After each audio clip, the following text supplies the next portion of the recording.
Hey guys, welcome back to Right Guys, episode 9. Here we go, episode 9, baby. It's very late at night right now. It's like 3:30 a.m. and we just finished recording like a massive banger of an episode. But there was so much to talk about. Bad boy at 10, and now it's 3. Jeez. And we got to talk about our recent creative endeavors. Share some of the recent ideas and things we've been working on. We shared examples of them too. Yeah, that's exciting. Yeah, all fun stuff. We got to talk about the topic of honesty, touch back on some doors we opened last week. Got to close some threads there, and also just talk about where me and Micah see that falling into our relationships with art in our life. Mm-hmm. And to push that even further, our segment today is a lyrical deep dive on the Sleeper song "Vices Like Vipers," where we really take that thing apart and get to the underlying metaphors of every single part. And I learned a lot from that one. And if I can still learn things from a No Sleeper song, I think you can too. So you're going to want to stick around for that one. The first time it's ever been explained in this kind of depth in any kind of recorded format. So I'm really excited for that to be out there. It was a real treat. The challenges were freaking awesome. Love them. There is a titillating, to say the least, entry that we share that you'll see when we get there. If you choose to be a part of it or not. You will or you won't. You will or you won't. Who knows? Who knows? Touch a little bit on Elden Ring, and then we introduced the new challenge, which is going to be a fun one that's been in the cooker for since our Genesis meetup. Next challenge is starting something off that we're really excited about. So stick around till the end. All right, guys, there. Let's get it. Right Guys, episode 9, let's go.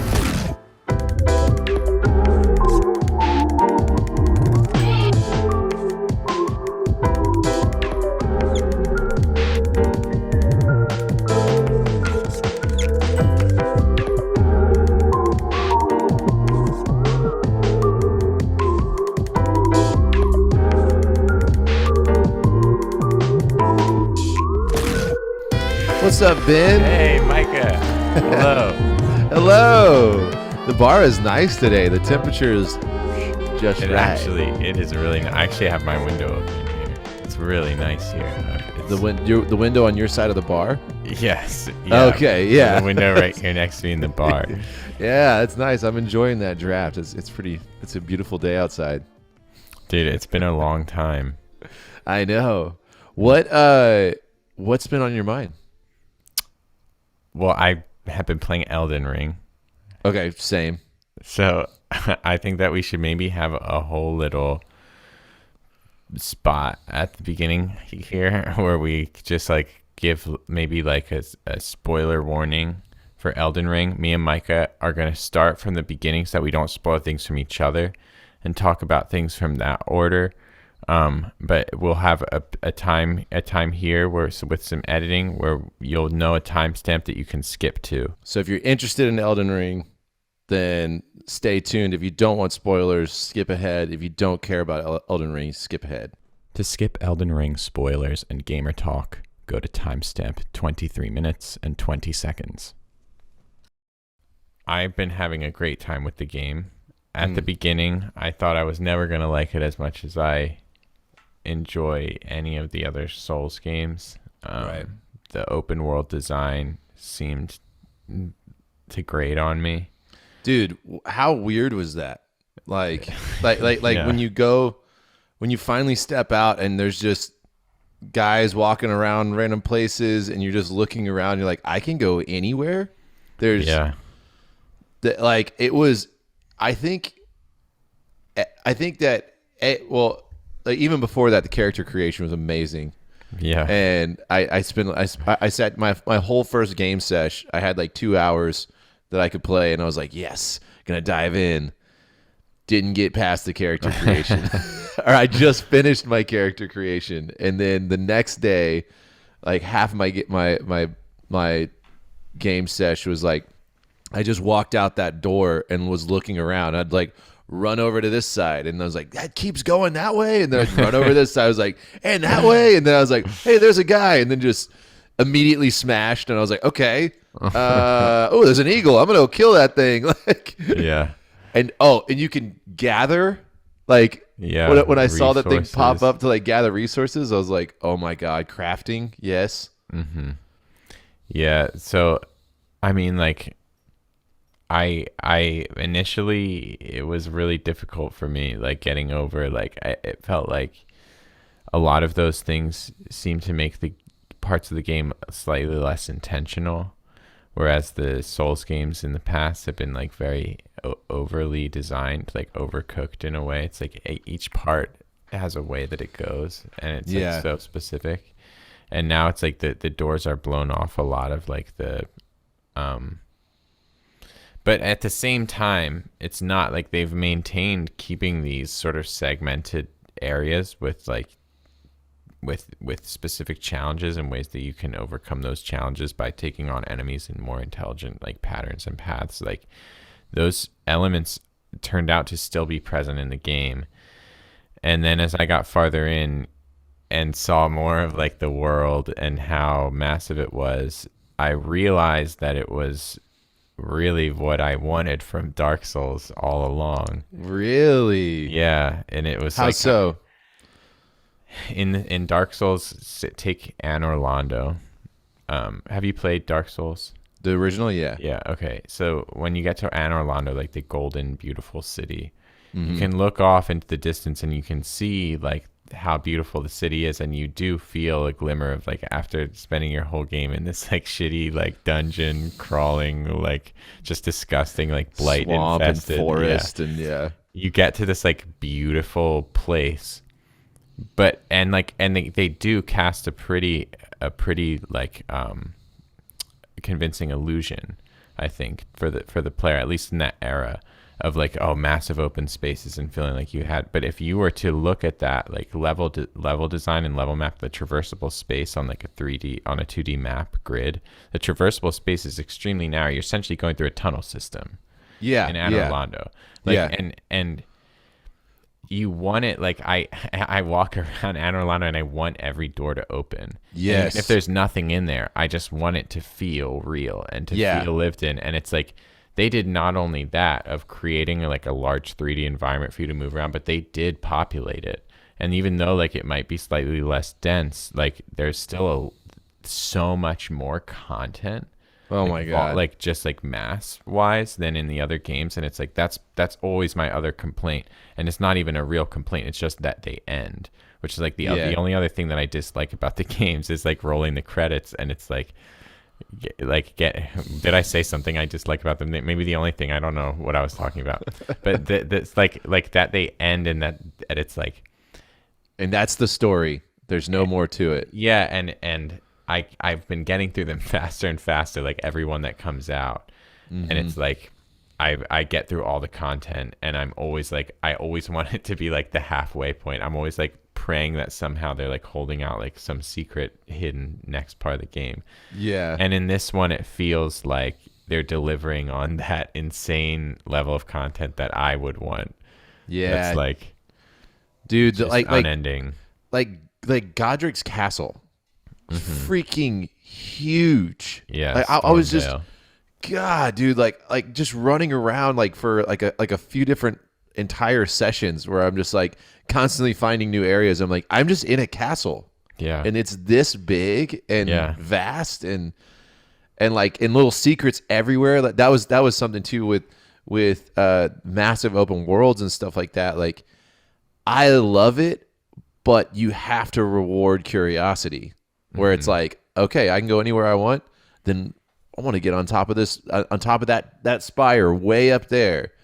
And if I spend 2 straight days like falling off and figuring out a way to get up here, there better be something up there, like reward me a little bit. And it exists. No, dude, Elden Ring. And what's great about Elden Ring is like it rests on a foundation of really great gameplay.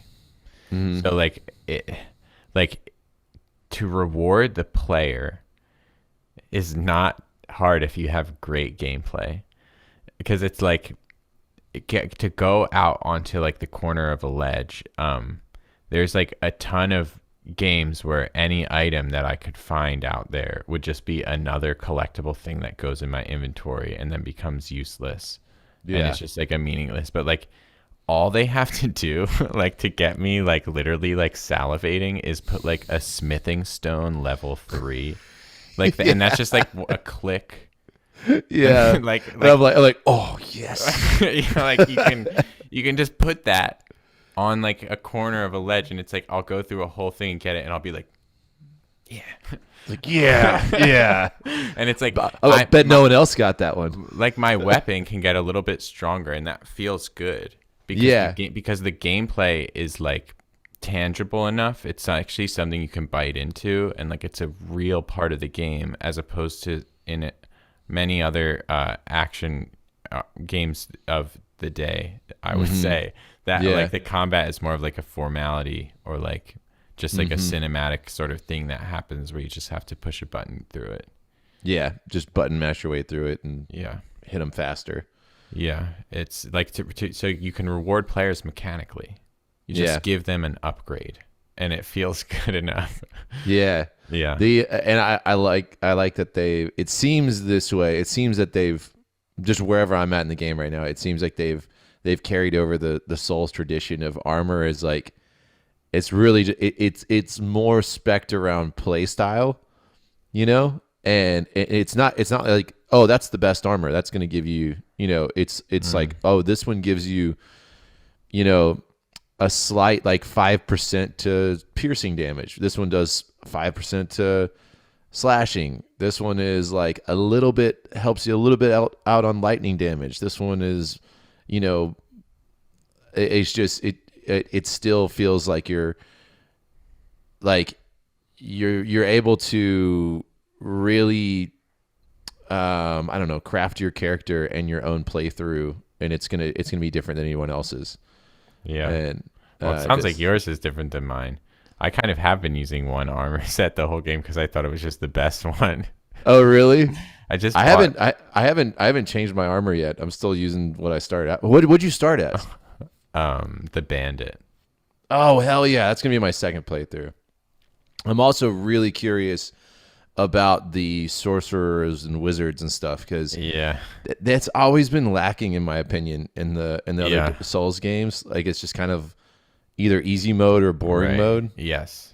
Right. But there's a lot of wands, like in the first, there's like a battle mage. They've invested a lot into it to the point where like by my normal method of like only speccing into dexterity, I have like I feel like I've gated myself out of like 70% of like player based content. Like I feel like I'm not participating. Like I pick up constantly picking up half the spells. shit I pick up, I'm just like, well, that's just for the birds, I guess. Yeah. Like, yeah, you spend forever. Like I remember, I started it just like I do like Bloodborne, where I'm like, okay, I'm going straight, and whatever I hit, I can't go around. I gotta beat it at least.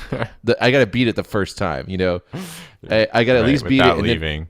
Yeah, and so it's like, even though I know I can run around this thing, I'm like, nope, I engaged it, so it must die. And I don't care how many times I have to try. And the first thing, I ran out, and of course I see that big-ass gold guy on a horse.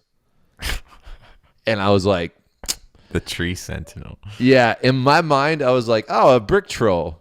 Like, here we go. And then of course, I haven't fought anything else, so it gets this big health bar. I'm like, okay, I guess everything's got health bars now. And I fought that thing like straight at the gate, not on a horse. Like fought that guy like, I don't know, like 40 times. Yeah.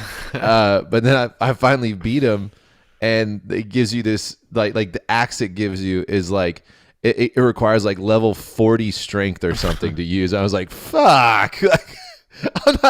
I'm not gonna be able to use this at all in my build, but you know. Still loved it, you know. It's like, oh my god, his halberd! Wow. Yeah, dude. One I will say a bummer though. I really miss the Souls and Bloodborne item descriptions. I mean, there are still item descriptions. No. Oh, am I looking in the wrong spot? If you go in your inventory and press square on And things, it gives you like a cycle. paragraph on it? Like I'm not sure. I know some of them definitely. There's at least like a little bit of flavor text. Man, the flavor text that I've come across thus far is like maybe a few words, and it's not at all like like just that. And that's something I really expected with George R. Martin being on, and Well, I knew that he wasn't necessarily involved in the like writing. He was like involved in like the storyboarding and like concepting, world building. yeah, I think. And so like I feel like because it's such a bigger thing, it's just more spread out. It's like all the descriptions are like spread out across the items into smaller chunks. The shards have been diminished. Yeah, that makes sense. Yeah, no, but I know some of them definitely do, but I've been super impressed by the writing still. Like all the dialogue is amazing. I don't think that the staff is necessarily fallen off in any way or like slacking on like the content. It's like the quality's great. The writing is really awesome in the game. Something I was worried about was it like with it being open world. Like I was really worried that people would just take that as like, oh, we can just power level through anything. Like, oh, I hit a boss, I'm just gonna go power level until I can like one hit this guy. But it seems so far, at least, it seems that they've done a pretty good job of like, it's open world, but it's still kind of in segments that you unlock, and then and like if you wanted to try to power level your way past said boss, like maybe you could do it, but you're gonna spend forever doing that because like after you get a certain amount of experience, that area that you're in only gives you like little little crumbs after you get to a certain level. Yeah.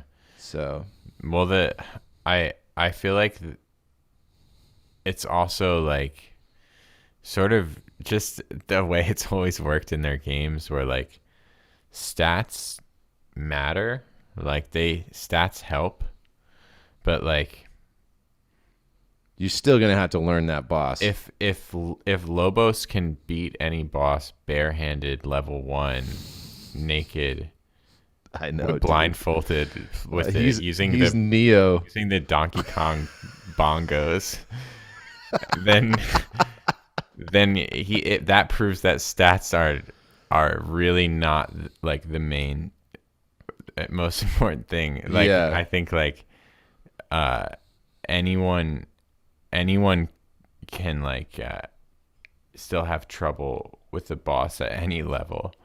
Like you still have to learn the lessons of the boss. It's just a degree to like how much rigor you need. Yeah. Like it's like how many mistakes are you able to endure? Well, let's talk about first like official boss. Like, we'll say probably Amy would like what's his name? He's the Fae. Wait, the first official boss? Yeah, like to me, I mean, I fought a few bosses, but then like the first one that I was like, oh, okay, this is the first like, you know how like when you start in Bloodborne, you do Cleric Beast and you do Gascoigne, and then you hit Amelia, and it's like she's way harder. Yeah, and that's kind of like the primer for the rest of the game. It's like okay, like now here's the wall. Like if you can't figure out how to beat her, then you're not going to beat anything past her. Whereas the other two are kind of like learning mechanics and stuff like that. Was Bloodborne your first Souls game? No, Dark Souls was. When did you play Dark Souls? I played Dark Souls. Like Shane randomly got it, and this is when like we used to meet up to like do game nights, and everyone would just get around and like would just watch me play, and like we'd get like a cooler and like put all this food, and it'd be like me, Shane, and our other 2 roommates, and they would all just sit down and like and talk about the items. Like, wait, let me see that. And like, oh, hey, let's turn that item back around. Like, oh man, hey, can you go back over here? And there's like all the game coaching. That's perfect. Yeah, and so we we did Dante's Inferno like that, which is fantastic game. But I remember he brought over and he was like, "Hey, I got one for game night. It's supposed to be like the hardest shit ever." And I was like, "Let's go!" and like that was my first Souls experience. That's great. Yeah. Sorry to interrupt. And then I stumbled across Bloodborne, and didn't know it was connected. I just bought it. I was in the mood for a dark, gory, bloody game. I remember that was like one of the first things I looked up. And I was looking up all these vampire games, and then I saw Bloodborne, and it kind of looked like a vampire game. And I was like, this looks sick. It's got good reviews. I'm going to try it. And then I just dove in, had no idea what I was getting into. And it changed my life forever. It's so good. Yeah, dude. Yeah. Okay, so what would you say that, have you fought, you fought the whatever his name is, Margaret the Fae or whatever? Margit. Okay. Or something. Margit. Maggie the Fae? Yeah, I did defeat that boss. Yeah. So didn't you feel like that was kind of like the first yeah, that was definitely the wall, like the noob wall sort of, and also, I mean, like there were others too. It was just the wall in that direction, you know? Yeah.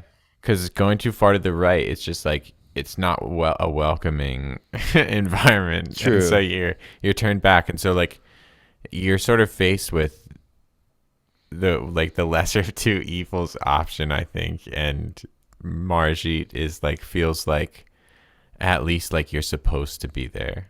Yeah.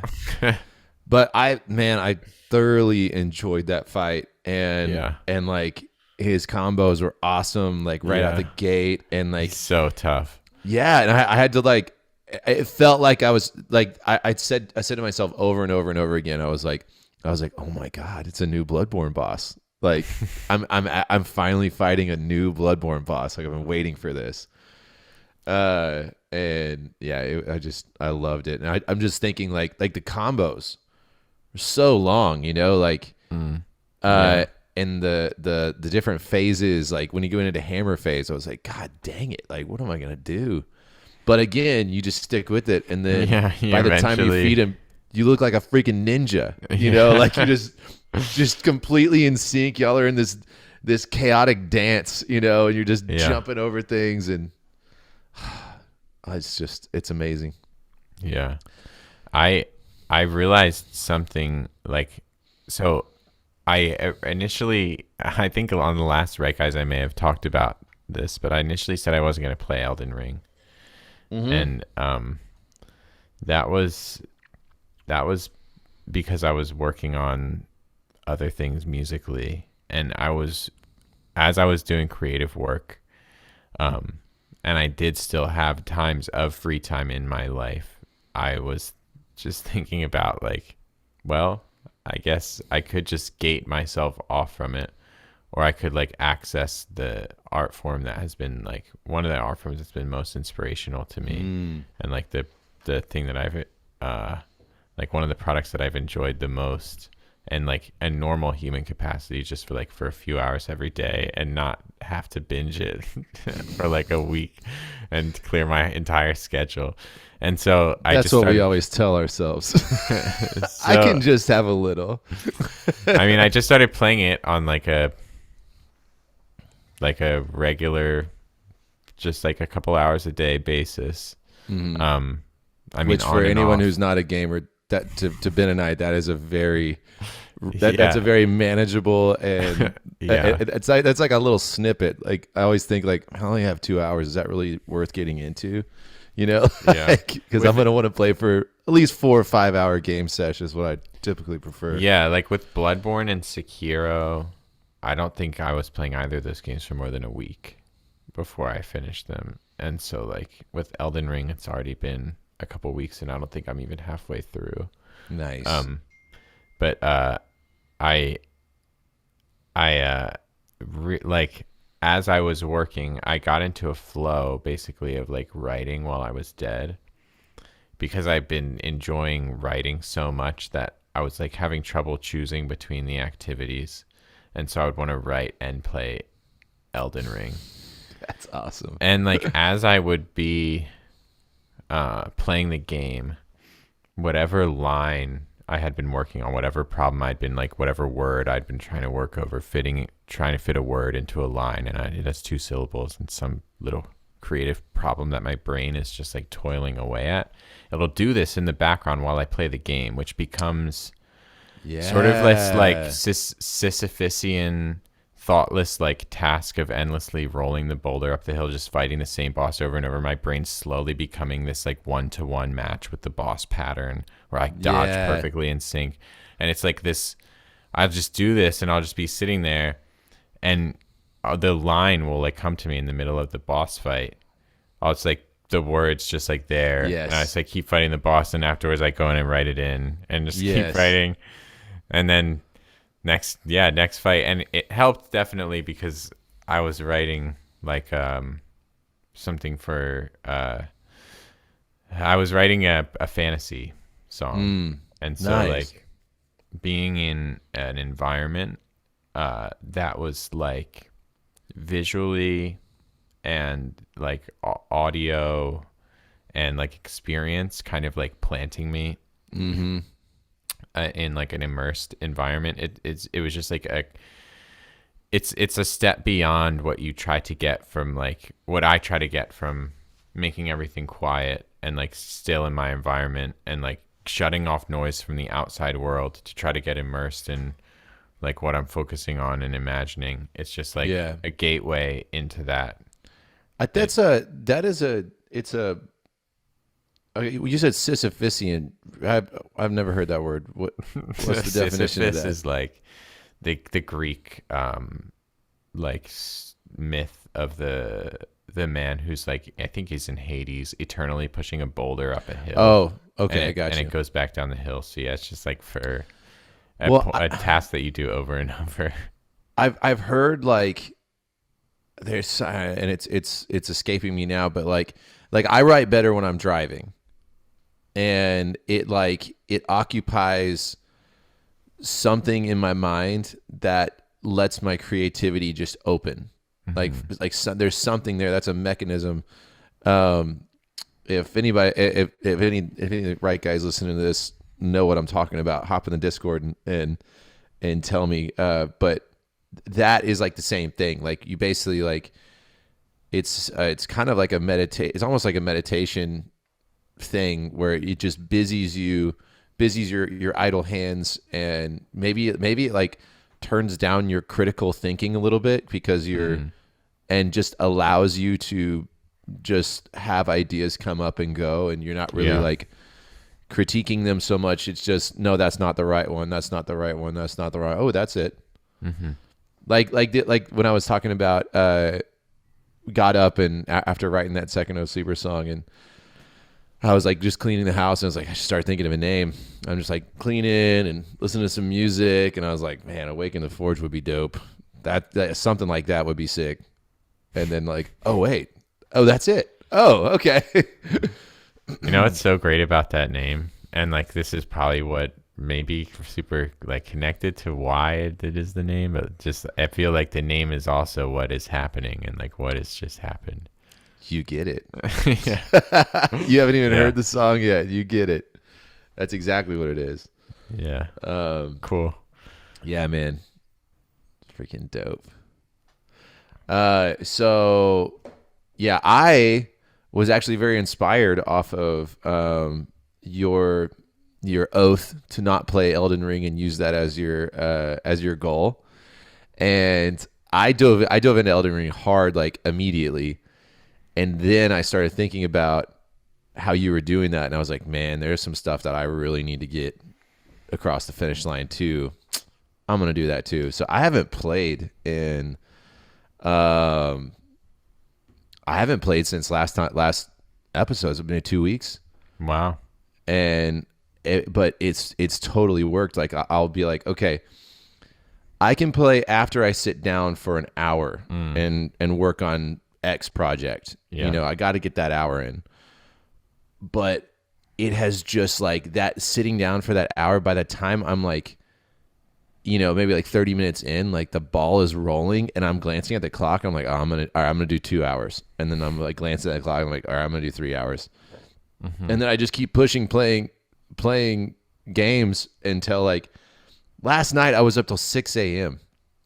I sat down at 10:30 and I was like, okay, I'm gonna work on this until 12:30, and then I'm gonna game for like an hour. Then I have to go to bed, but I definitely want a game. And then I just kept going and kept going and kept glancing at the clock until it was like 6 a.m. I was like, I have to go to bed. But I got done with so much stuff that I've been wanting to do, and like I'm just like enjoying that like invigorating creative flow, you know, like where it's just like. And then I wake up the feeling of waking up the next day and like, you know, looking at what you did in that like creative time warp, that Goku's hyperbolic chamber, you know, like, and you're like, oh, that was dope. Like, okay, I want to do that again. And that's I've been doing that pretty solid for the past like 4 days straight, like pretty obsessively pursuing some of these projects that have been on the back burner, and I'm just I saw some pumped. post about Randy recently. Yeah, Randy's getting close. That's awesome. Yeah, he'll be done illustrating in May, and then we'll go straight into lettering, which I told y'all I decided on my letterer. And I'm so excited. And I did my first focus group. I pulled like 5 friends who have kids, and like in the demographic, and had them like show their kids like different examples of lettering, and on like a sample page, and got all the feedback and made my decision, and that was exhilarating. But I'm ready to move on to what's on your mind if you are. This has been what's on. My Okay, yeah, okay. So, dude, I have big news. Yeah. So I've just been like trying to get Randy ready to go, and looking at like the next steps and everything, and not knowing if it's gonna get picked up by a publisher or not, or if I'm just gonna self-publish. I've just been looking to, you know, reading lots of forums, like first-time publishers, first-time authors and stuff like that. And what I kept getting like across the board was like, just get an editor. Like whatever you do, like if your first right out of the box, like get an editor. It's worth it. And I was like, okay. So I started looking into it and found an editor that I wanted. A few great options, and put together my pitch and sent it to him, and I got accepted by my top choice editor. Wow. She is the editor of Hunger Games, Whoa. the whole trilogy. Look at you. Yeah, and she worked at Scholastic Books, or she was like a chief editor or something. She was like a high up editor for Scholastic Books in New York for like 15 years, which Scholastic is like, that would be my top, you know, like to be a part of the Scholastic Book Fair. Okay, Are you kidding me? God. And so she is like doing research on her and reading her or watching her interviews. Like she's just super passionate about children's books. She loves them. She edits from children's to teen, and like I was just like, she's the one. She's got to be the one. And I sent my proposal and everything, and she wrote back that she thought the project was amazing and she saw a lot of potential in it, and that she would love to be a part of it. And so I booked out time with her, and we start on the 21st. Wow. From March 21st to April 21st, we're going to be officially editing Randy. That's too exciting. Yeah. So my first industry professional to hear about the project. You know, I got some really good affirmation on that, and that's just got me freaking buzzing. Yeah, dude, that's so exciting, and you deserve it. Like, I'm so happy for you. Thank I know, you, like, man. all the work that you put into Randy, and like Years. how much not only work but also like the things that you can't just count on, like the flames of inspiration that have gone into that. Like it's got gems. Yeah, thank you, man. Thank you. It's you know, other than O Sleeper, it's the longest project I've consistently worked on, and you know, gone through lots of disasters with, and just had to like really got devastated, you know, gave up, had to like picked it back up again, kept pushing, you know, wrecked it again, picked it back up, you know, hit walls like for like years. Yeah. But it's happening. So Yeah. that's very exciting. Yeah, it's awesome. And then the other thing that's been on my mind is I've talked about this, and I talked to you about this before, but I've always wanted to get into voiceover work. And, you know, now more than ever, like I'm just kind of like looking at like my job, and I'm very grateful for it and everything, but it's not what I love. It's not what I I didn't really choose it. It kind of fell into my lap. And there's so many other things that I've want to do that I feel like I could do, but I haven't tried. And I keep putting it off and saying like, okay, well, next time Shane's over, I'm going to get him to look at my rig, you know, and get set me up a good vocal, you know, preset. You know, I'm going to do this, yada yada yada. Well, on one of those days where I was about to game, I was like, nope, I'm going to make my own voiceover template. I'm going to do it. I'm going to sit down. I'm going to watch the videos. I don't care if it takes all day. And this is something that I have been putting off for probably like 5 years.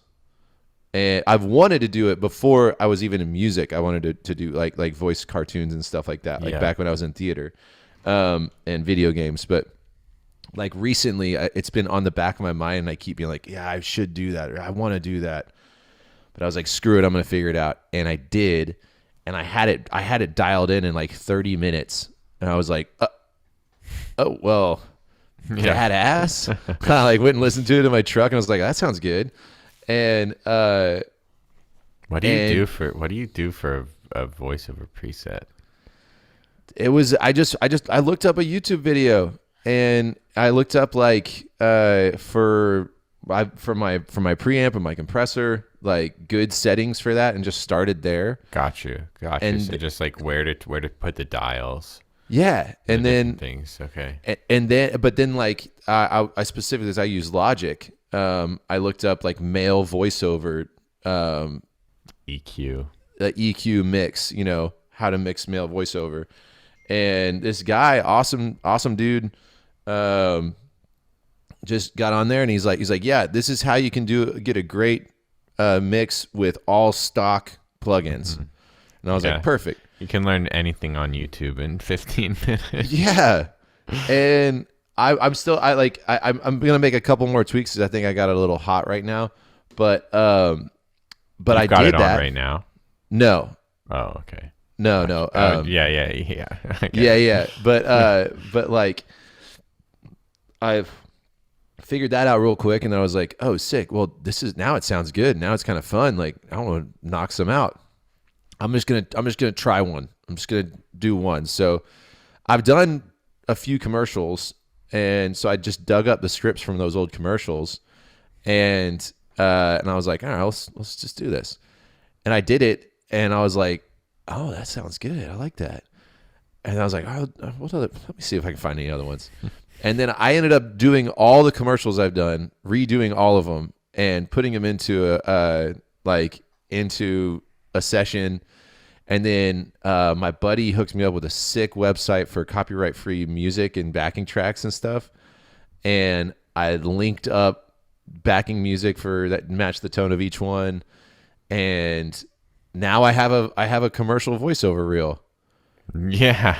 And then yesterday, or like 2 days ago, I was finalizing it, and my computer like just got bogged down, and I was like, shit, okay, I gotta get a new hard drive. And so I'm just sitting there like waiting for hard drive files to copy over so I can make like a YouTube video, demo reel.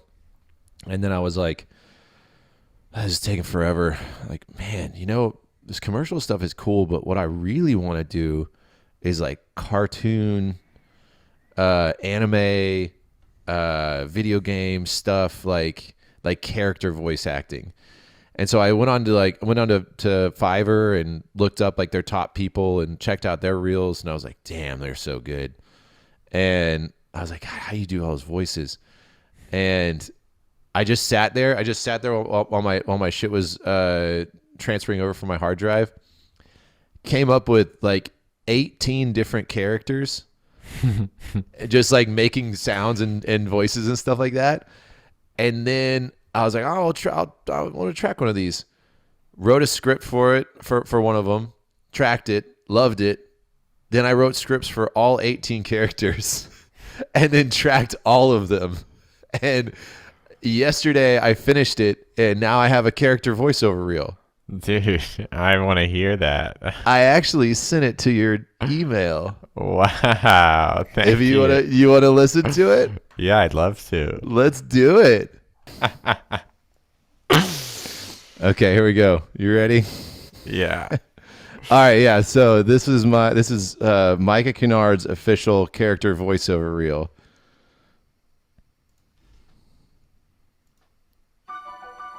My lord, make me your hand of justice. Send me to the fray and I will bring you glory. Wow, I'm not gonna lie, these guys are tough. But I know we can beat them. We just have to believe in ourselves. No, none of this adds up. We've been playing right into his hand the whole time. Gotta think, what am I missing? Sir, I think you should come and see this.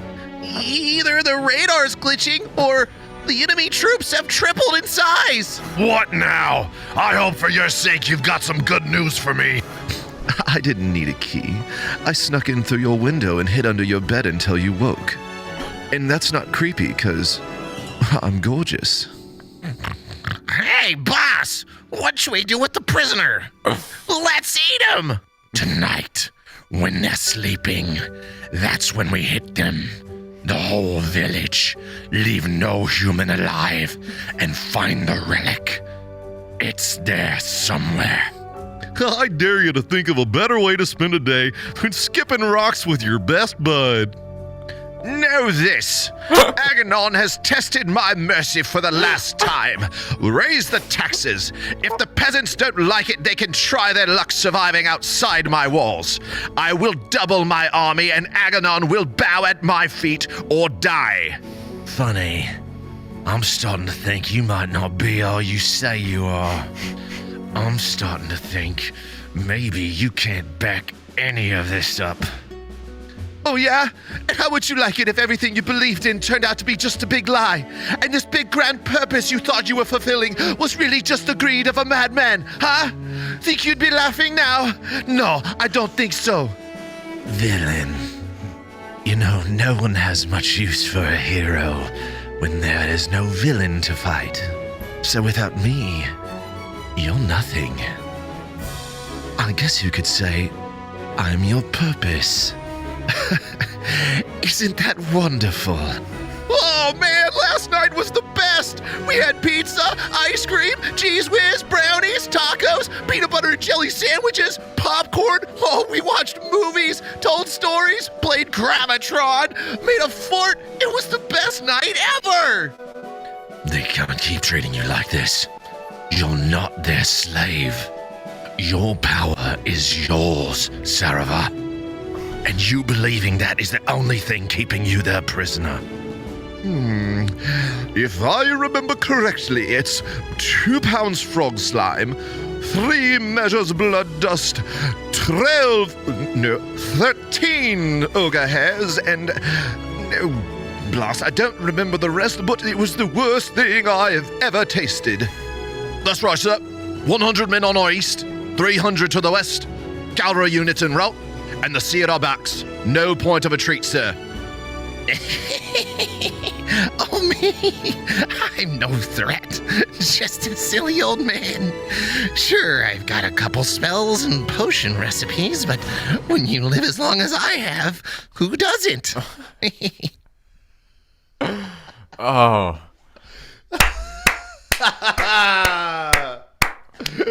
Dude. Oh man, Funimation, I'm coming for you. Is that your submission for the challenge this week? There was each of those based on a word or something, and No. dude, that is so good. Do you like it?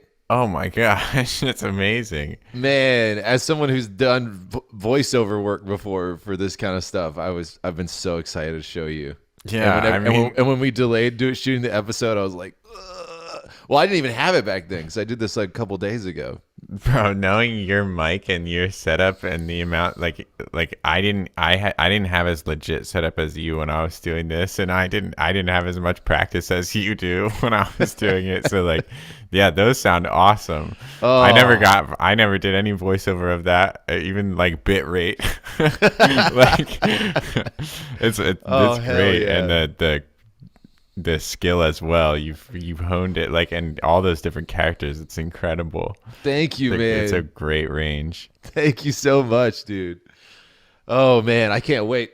So I want to I'm gonna start a Fiverr, and then I'm gonna send it to a couple. I'm gonna send it to Funimation. I'm just gonna go there because it's like Funimation Studios is like 45. Is like maybe an hour for me. Wow. So I'm just freaking driving Just it knock there. down their door. I'm going for it. I'm like, give me Goku. Let's go. Or a monster. I don't care. But I'm going to do that and like send it to a couple talent agencies and just see what happens. It makes me want to make one. Do It's it. so good. Do it, dude. It was so fun, like writing little snippets because like I came up with like all these characters and like I'll read you the characters. Yeah, remain the old man. But by my age, who doesn't? You're my age. Who doesn't? Let's see. So we got. All right. So these are what like my inspirations for them. You know, they ended up being something different, but that's just kind of like where I was shooting.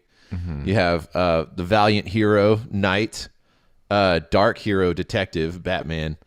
Nervous lackey, radar guy, drill sergeant, a general, smooth operator, like a Flynn Rider, Locke Lamora in my mind, monster lackey, monster boss, dopey friend or dopey guy, arrogant king, Goku, hopeful hero, Black Dow. How I always like assumed like Black Dow sounded from First Law trilogy.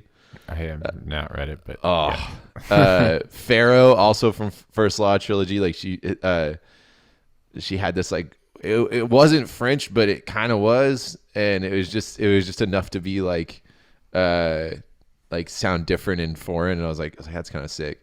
Then a sneaky villain, goofy best friend. I went straight up for just Geralt from The Witcher. Mm-hmm.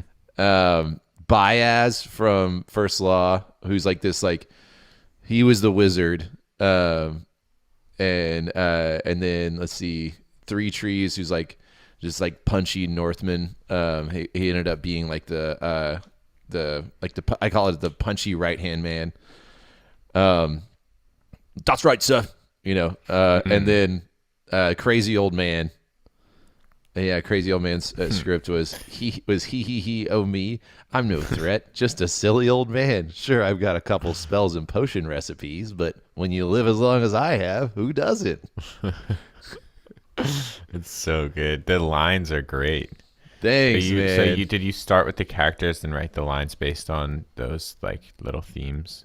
Yeah, I just sat here in front of my computer making different voices up, and then just kind of blurbing shit out. And then I was like, ooh, I like that. Like that sounds good. That sounds different. And then I was like, so what is that? And I was like, it's kind of sounds like a heroic knight, you know? And then so I'd write that down. And then I just went out on my porch and wrote I was like, okay, heroic knight. My lord, make me your hand of justice. Send me to the fray and I will bring you glory. Yeah. And then, then just kind of messed around with them until it sounded good. Yeah, that's great. I've got to write out some one-liners and make a little reel. Dude, I guess I've been growing a little collection for years. Like I have little like voice line type memes that I do that I made up just because I think that I like the tonal like, oh, a skeleton.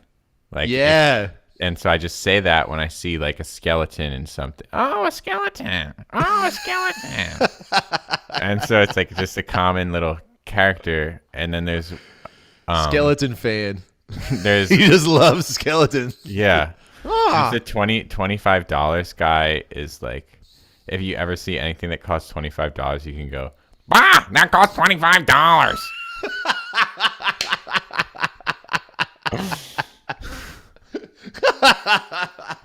So it'll just happen randomly. Like we'll be in a restaurant and I'll just be, bah, that costs $25. I love it. Yeah, I whenever I'm driving, I jack with voices. I do it in the shower a lot too, but I like constantly just trying to figure out ways to not sound like myself, and like trying to pinpoint what I think my voice sounds like, and then different weird throaty things I can do, and bring it down here, and then push through my nose, and I'm back to here, you know, and like try to just erase my tone if I can, and just kind of little challenges like that. There's one legendary voice in my friend group that we call Straight Edge. Hey guys, this is Straight Edge. If you guys want to get into any trouble tonight, leave me out of it, please. Terrified of any danger. Oh, dude, that's awesome. Yes, put together a reel. We already got it. We like getting these mics, you know, ready to go for this podcast. That was like the first step to it. You know, your voice sounds great on here. Oh, thank you. I mean, yeah, we've got some. We made many adjustments and alterations and upgrades to our setup. Yeah. Before but we even could just begin. learning how to record like you have, and getting your recording sounding good, like it's all just audio engineering, which you're gonna use. Yeah. But dude, let's both become character voice actors and be on the same cartoon. It'd be so sick. Yeah, that would be fun. Hey, if anybody's got any connects out there, hook me up. Yeah, send it to Micah before you send it to me. He's very competitive. I got a reel ready to go. No, yeah, Ben does not. I'm not actually, and definitely send them to Micah and not necessarily to me. But I got to give a big shout out to the Right Guys community here. This wouldn't have happened if we hadn't done that freaking collaboration challenge, and I hadn't got to meet Josiah. If you're listening, love you, bro. Thanks so much for the inspiration on it. But you know, I asked him, I was kicking around, like he does voiceover work, and he was able to replace his job with it. Wow. And just started on Fiverr, and he was so awesome at answering all my questions and helping me out with the setup, and like he sent me like pictures of his setup and everything, and And it really made me believe. I was like, damn, like, and he was like, I'd never done this before. Like, I didn't think anything would happen of it. I just like doing it. And now I'm busy. And I was like, all right. So thanks a lot, Right Guys community. Thanks, Jonah. Yeah, it's awesome. One other thing that had been on my mind was like, I touched on it earlier, like the song I'd been writing while playing Elden Ring.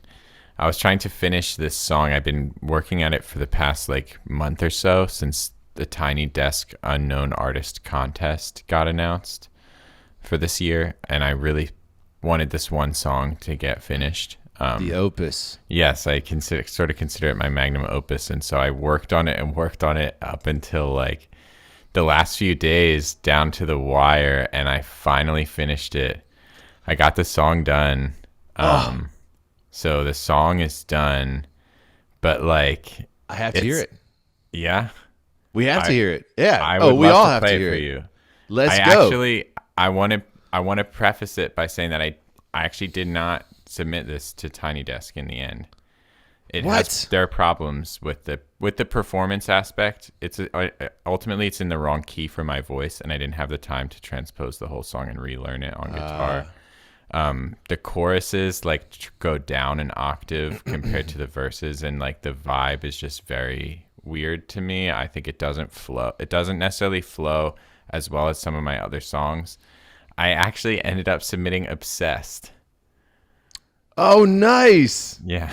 Oh, yeah. Love Obsessed. I thought the Right Guys listeners might like to hear that. Hell yeah. That is up on YouTube. There's a video of that for my contest submission, so I can have that up somewhere, probably on my Instagram. That'll be findable on there. Okay. And so when is the next submission thing for Tiny Desk? Like there's one every year. Oh, nice. Okay. Yeah. So I hope you get it, man. Is there any way we can vote? No, there's not. It's all Maybe judged by a private panel. There may be like votes at some point, but they said they would be like purely promotional and that hold no weight.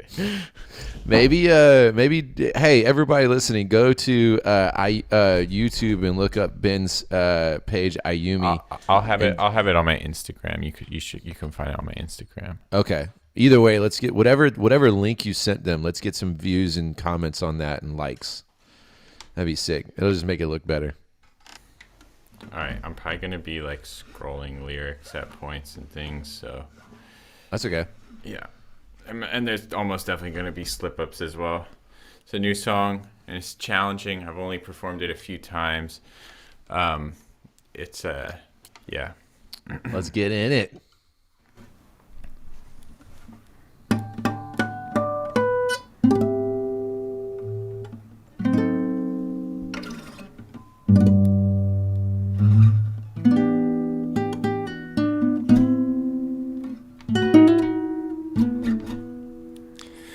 I think you caught me in a spell. I don't know if it was intentional. Now whenever you're around, I feel it whelm. It's like a symphony swelling. It's like I'm naked when we talk. It's forced expository dialogue. There's nothing getting past your wards and witching walls. No bluff that you wouldn't call. I wanna hide my fatal flaw. I know you've seen it in your crystal ball. I need approval every breath I draw and release. Do you approve of me? If I could have you for a little while, all to myself, I would take up any prophecy we need to fulfill.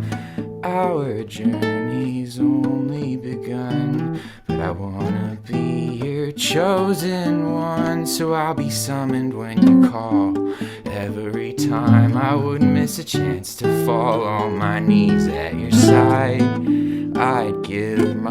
I'd bind my spirit to be beside you here eternally.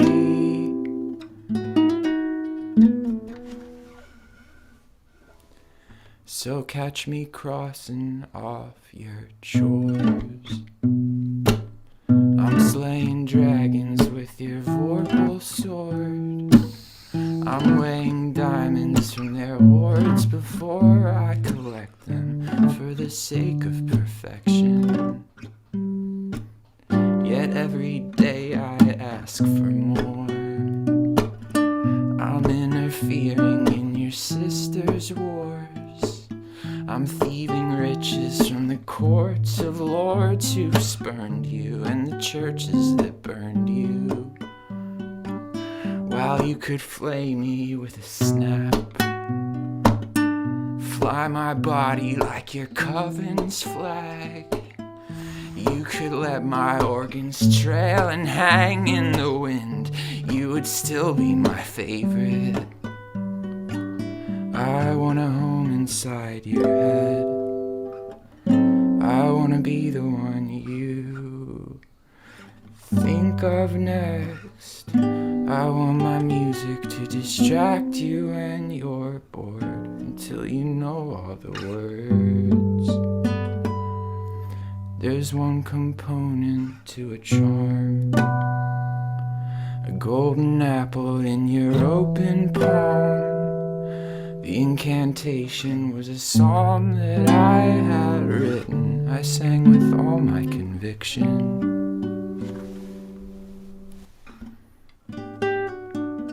If I could have you for a little while all to myself, I would tackle any prophecy we need to fulfill. And our journey's only begun, but I wanna be your chosen one. So I'll be running when you call. Every time I wouldn't miss a chance to fall on my knees at your side. I'd bind my spirit to be beside you here eternally. But that was just the trap you set. You only needed me to make my bed. You wanted me to serenade you here forever. You're so deliciously clever. And now I'm trapped inside your phone. Unanswered messages and dial tone. You're killing me with all the stop and go when you listen, but your request is my privilege. And I'll stalk the storage when you're paused. Enchanted corridors and shifting halls. I'm trawling magic data logs, enthralled in pursuit to find a way to get back to you.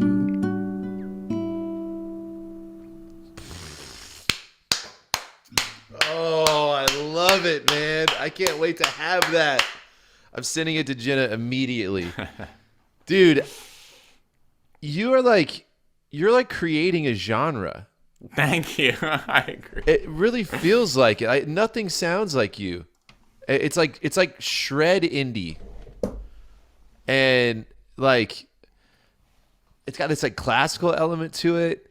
That song like has this really, I think you did such a beautiful balance of like a fantasy element mixed with modern though, like to where it's still totally relatable, and it ends up being like not like nerdy but like cute, like adorable, you know?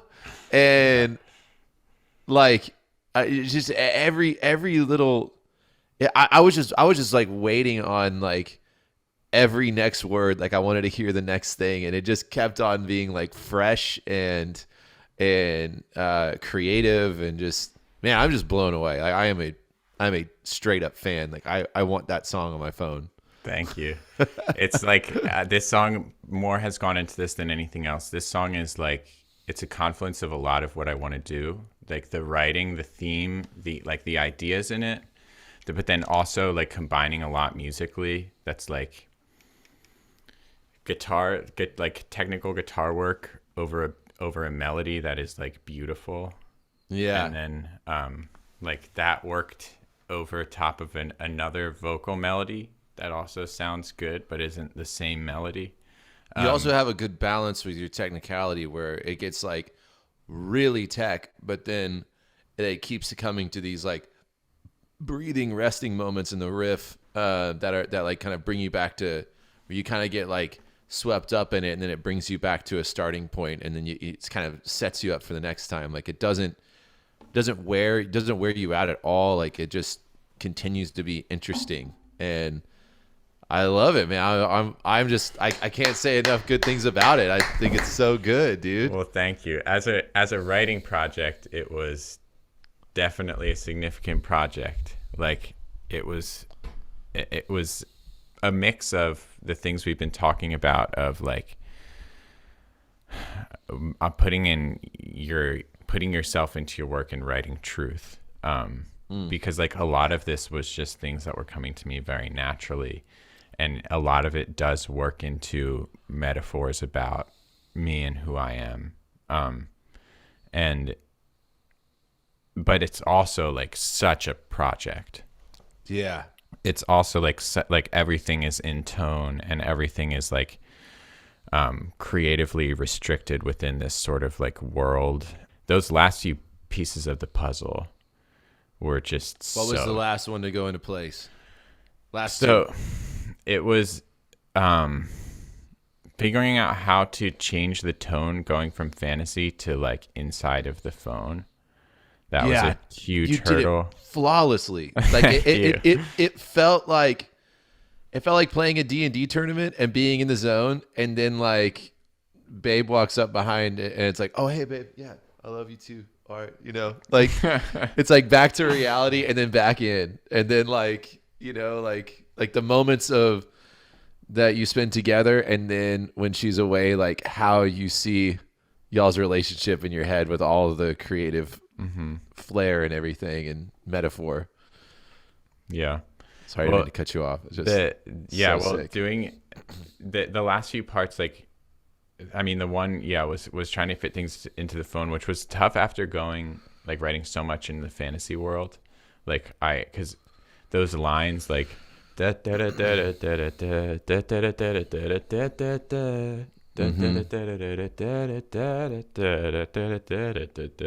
like that's like the verse melody, and that had been running as like a writing prompt in my head for months over this like fantasy witch, the wards and witching walls, and her coven's flag. So like, God, it's so sick. So much depth. So I try to when I was switching it over to the phone, it was just such a different world that was just, it ended up being like the last thing that I did, because I just couldn't like figure out words that would fit into like the rhyme scheme that were like themed that way. Like all the words that seemed to fit were these other ones from this other universe that I had been in with the melody. And so it's hard to that's something that really impresses me about it, is that it came across as seamless, but it is such a jarring break from it's like two songs, like it's so cool. So can I go over a few of the parts? Like please. So it starts with the riff, dun, dun, dun, dun, dun, which is like, the riff is supposed to sort of symbolize like magic happening. Okay. But it's like, so it starts with a spell being cast on the main character. And then it's I think you caught me in a spell. Is the first line. I think you caught me in a spell. Don't know if it was intentional, but now whenever you're around, I feel it well. It's like a symphony swelling. And it's like, I'm naked when we talk, in this, like one of my favorite lines. It's like, I'm naked when we talk. It's forced expository dialogue. So like expository dialogue. Are you familiar with the term? I don't think so. In writing, it's like it's Oh like, no, yes. yeah. So You expose the inner thoughts of the character. so expository dialogue is like when you have dialogue that there's no reason that the characters would be talking about it because they both know the information. It would be like if you and I sat down and we were just like, we weren't on air, we weren't recording, we were just like, Right Guys is a podcast about writing. like we wouldn't do that, but like if the camera was on and it was scene one of a movie, the characters might say something ridiculous like that, and Right. just to set it up. That's called expository dialogue, and forced expository dialogue is a term for when it's done poorly Yeah. in writing. So it's like a writing trope or like an idea of writing, but it's also Like you zoom in on the two guys in the car. It's like, all right, man, we've been here for 4 weeks and I haven't seen my kids in 3 days and I Yeah. haven't, well, and it's like, Yeah. if you're sitting next to each other, you don't say all that. you yeah. know? But if you think about what's happening there, it's a person just like giving unnecessary information about their life that seems unnatural for them to be giving. Oh yeah. And okay. that's what expository dialogue would be, but it's also just naked. It feels like I'm naked Yeah. when we talk. It's Yeah. forced expository dialogue, like literally just those words. Yeah. Oh, I love it, dude. But also I love like the standalone line of it feels like I'm naked when we talk. You know, like again, it's like here's the that's the piece that everyone can grab onto, and then forced expository dialogue is like the flair, the color that makes you go like other people like it's kind of Easter eggs, but if it goes over someone's head, like they still get it. Like you're not lost in the song. You know, it's awesome. Yeah. And then just I mean, going in the other thing that I think is cool is just that the chorus is like the song in the song. So like the idea is like the chorus, if I could have you for a little while all to myself, I would take up any prophecy we need to fulfill. That's like he sings it to her in the first part. Like it goes to the song, I want to hide my fatal flaw. I know you've seen it in your crystal ball. I need approval every breath I draw and release. Do you approve of me? And then he starts singing, if I could have you for a little while all to myself, blah, blah, blah. And he goes to the chorus, which is like a song that he wrote her because the guitar picks up. And then it's sort of like supposed to be we're in the scene with him and he's playing the song. And then after that, there's this, like, he's talking about how he wants to be with her forever. He wants a home inside of her head. Then she tells him about, there's this one charm. There's one component to charm. It's a golden apple in your open palm. The incantation, so the incantation is a psalm that I've written. So like it's the psalm from the first part that he wrote. And I sang with all my conviction. And the song that he wrote is, if I could have you for a little while all to myself, I would tackle any prophecy we need to fulfill. Our journey's only begun, but I want to be your chosen one. So I'll be running when you call every time. I wouldn't miss a chance to fall on my knees at your side. I would bind my spirit to be beside you here eternally. And the song's called Golden Apple. Right. So that's like the other clue. Yeah. So sick. So that's how she traps him in the phone, is with his own song. But it had to be like a song from his heart that he was wishing to be captured, which he falls right into. And then Julia came up with, like, when we were like brainstorming this, like just talking through the song, she thought it, she was like, oh, that's genius. It's an Apple. It's an iPhone. Oh like, my God. Like you put your name in the phone and then like you're like, yes. captured. And I was like, that actually is perfect. It was not what I intended, but yeah. Damn. Yeah. So it's like, it's so cool. Whole nother layer of metaphor. Yeah. Putting your digits in is that final layer of like, if a situation at the power balance would be off and you're in a situation where you're just doing chores for someone, you're just someone's like buddy to run around and do things for them. Getting your number in their phone is just like, now I don't even need to face Yeah. get the stuff. I'm giving you full access. Yeah. And then for him, it's like his music and what have you and everything. And so then it gets into the metaphor of, this is the lore of Ayumi. is that he's trapped in your phone to play you music. And it's like on my Spotify, the bio, and on my Instagram, the bio is a witch trapped me inside your phone to play you music forever. Fuck, dude. Come on. So sick. I love all the Easter eggs. Man. So That I'm is in like the phone now. that's so rich. It's gonna be so exciting for your fans, man. Like for the like not everyone will get that. But the ones, but like you have so many different layers going on that, and it's already great, like on the top. just to listen as a song. Yeah, and Sure. and it has like, even if all you pick up on is the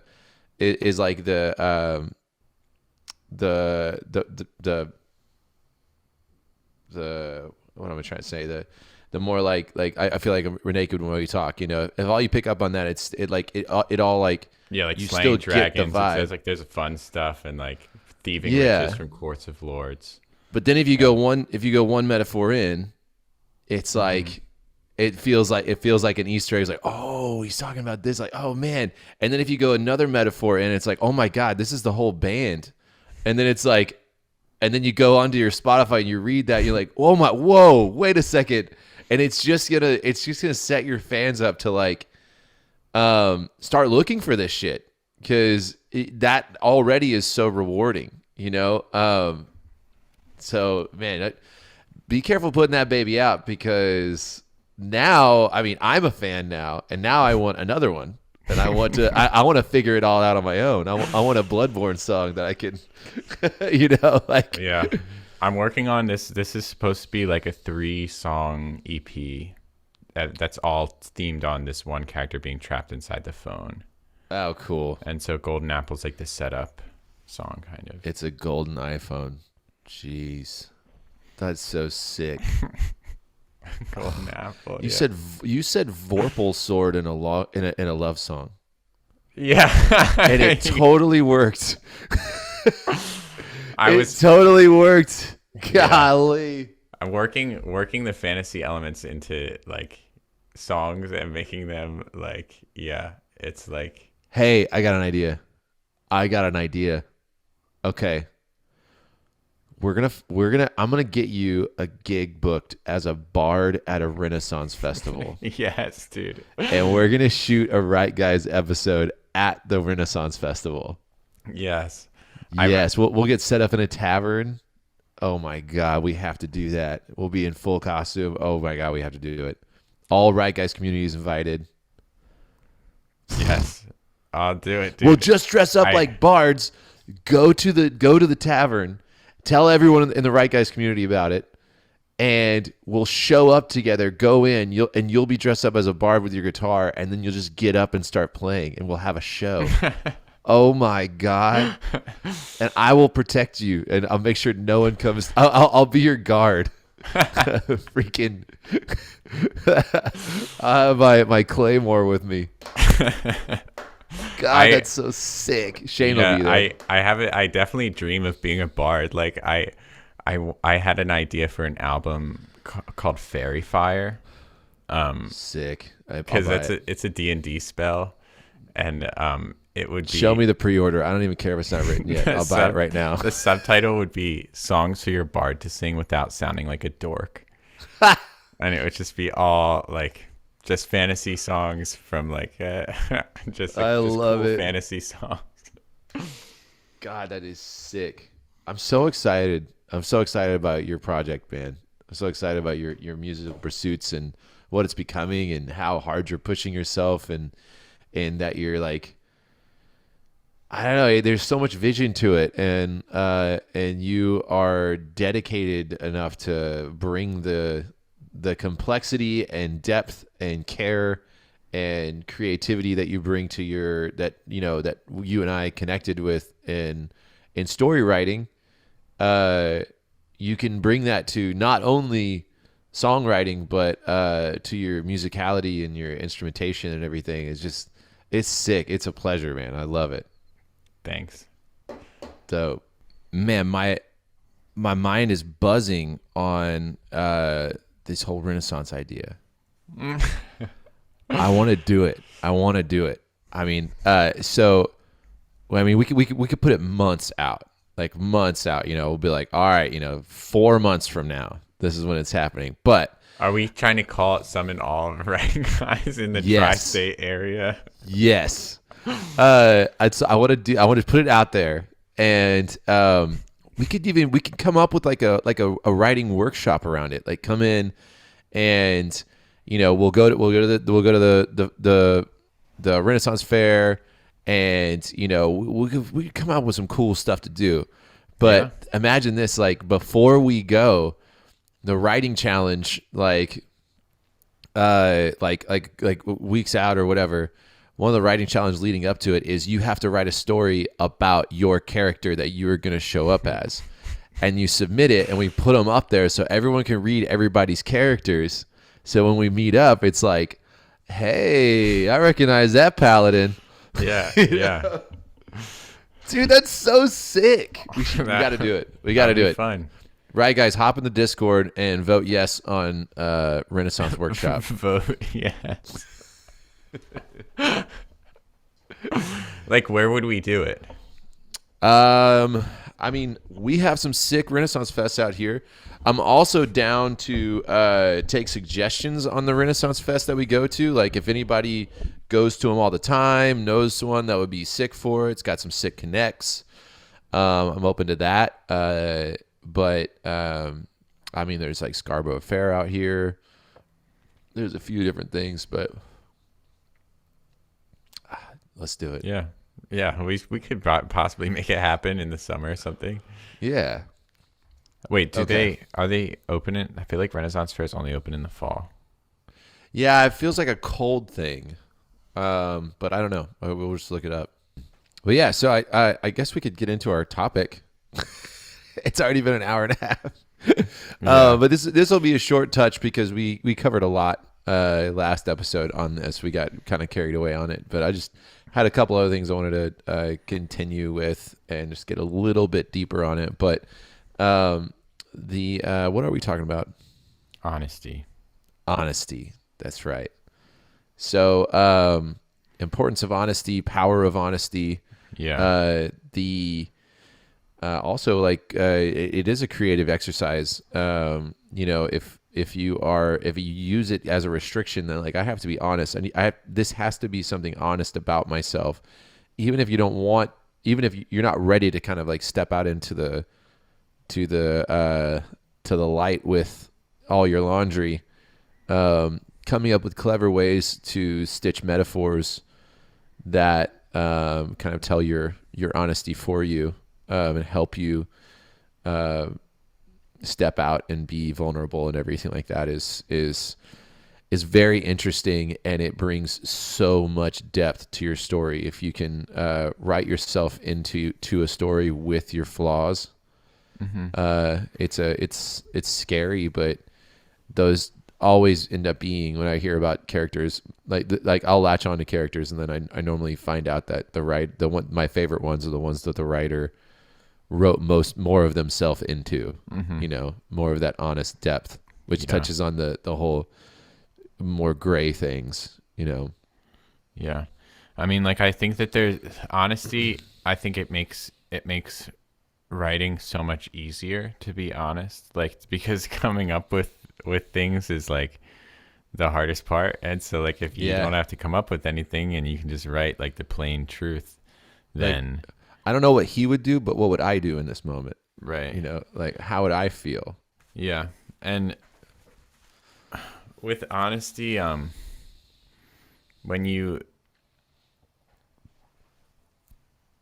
think that you don't, to write something great, you don't necessarily have to have that principle in mind. I think that anything can come to someone, right? Like I can't control whether the words that fit perfectly on a line, so the words that come to my head, like to fit over like the sentence or the melody that I'm singing, I can't control whether that happens to be honest or not sometimes. And so it's like a lot of the time, like I'll cobble together, like Obsessed is like a project song. Like there are true things about the song Obsessed and like things that I'm pulling in, mostly about like like my personality, troublingly, but like it's ultimately a project song, and it's a song that like I just had lines for, and I was just like trying to come up with clever phrases that could fit really well into those lines in some capacity. And so like I think that if you have like the time and energy and luck, then like that can happen. But I think even in those cases,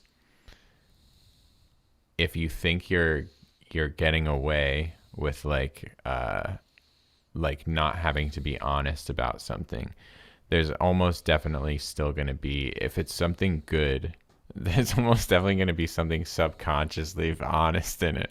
That is like revealing something. Like I'll find that like I will find myself so often, like for every time that I sing a melody and I come up with a line that's totally unfitting to like my life and doesn't apply to me at all. For every time that happens, there's 2 times that I'll just be singing in the kitchen and I just catch myself singing like some deep thing that I had been like not admitting to myself. And like and it's like you kind of catch yourself like, whoa. It's like, whoa, my brain has had that on the loudspeaker for a while, and I've just been like totally tuning it out somehow until I was actually singing it without realizing. Yeah. Yeah. So I think there's a, like, if you, especially when you are trying to put chair time in and make chair time a regular part of your day and make writing a part of your day. Yeah, I think you're right. I think that I don't care how crafty you are, there's going to be a level of honesty in your writing. Like that just comes with your inspiration. Like your mood is part of your inspiration. Yeah. And it's about your relationship with the craft, where like if you don't have a relationship with the craft where you can be honest, then it's not going to be something you can do long term.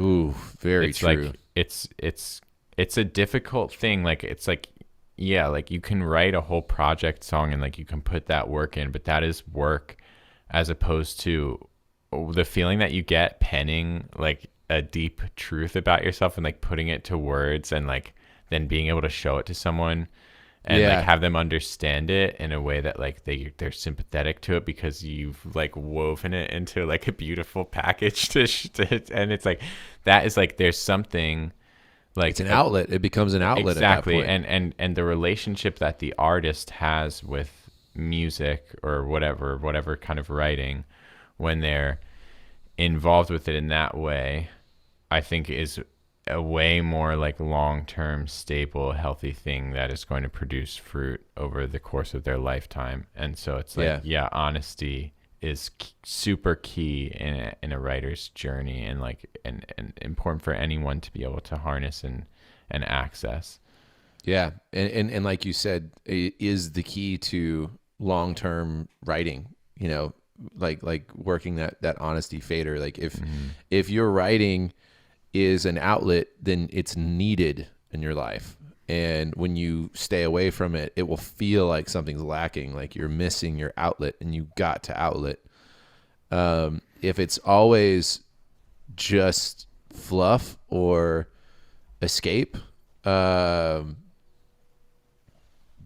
you know, like, it can start sounding like feeling like work. Yeah.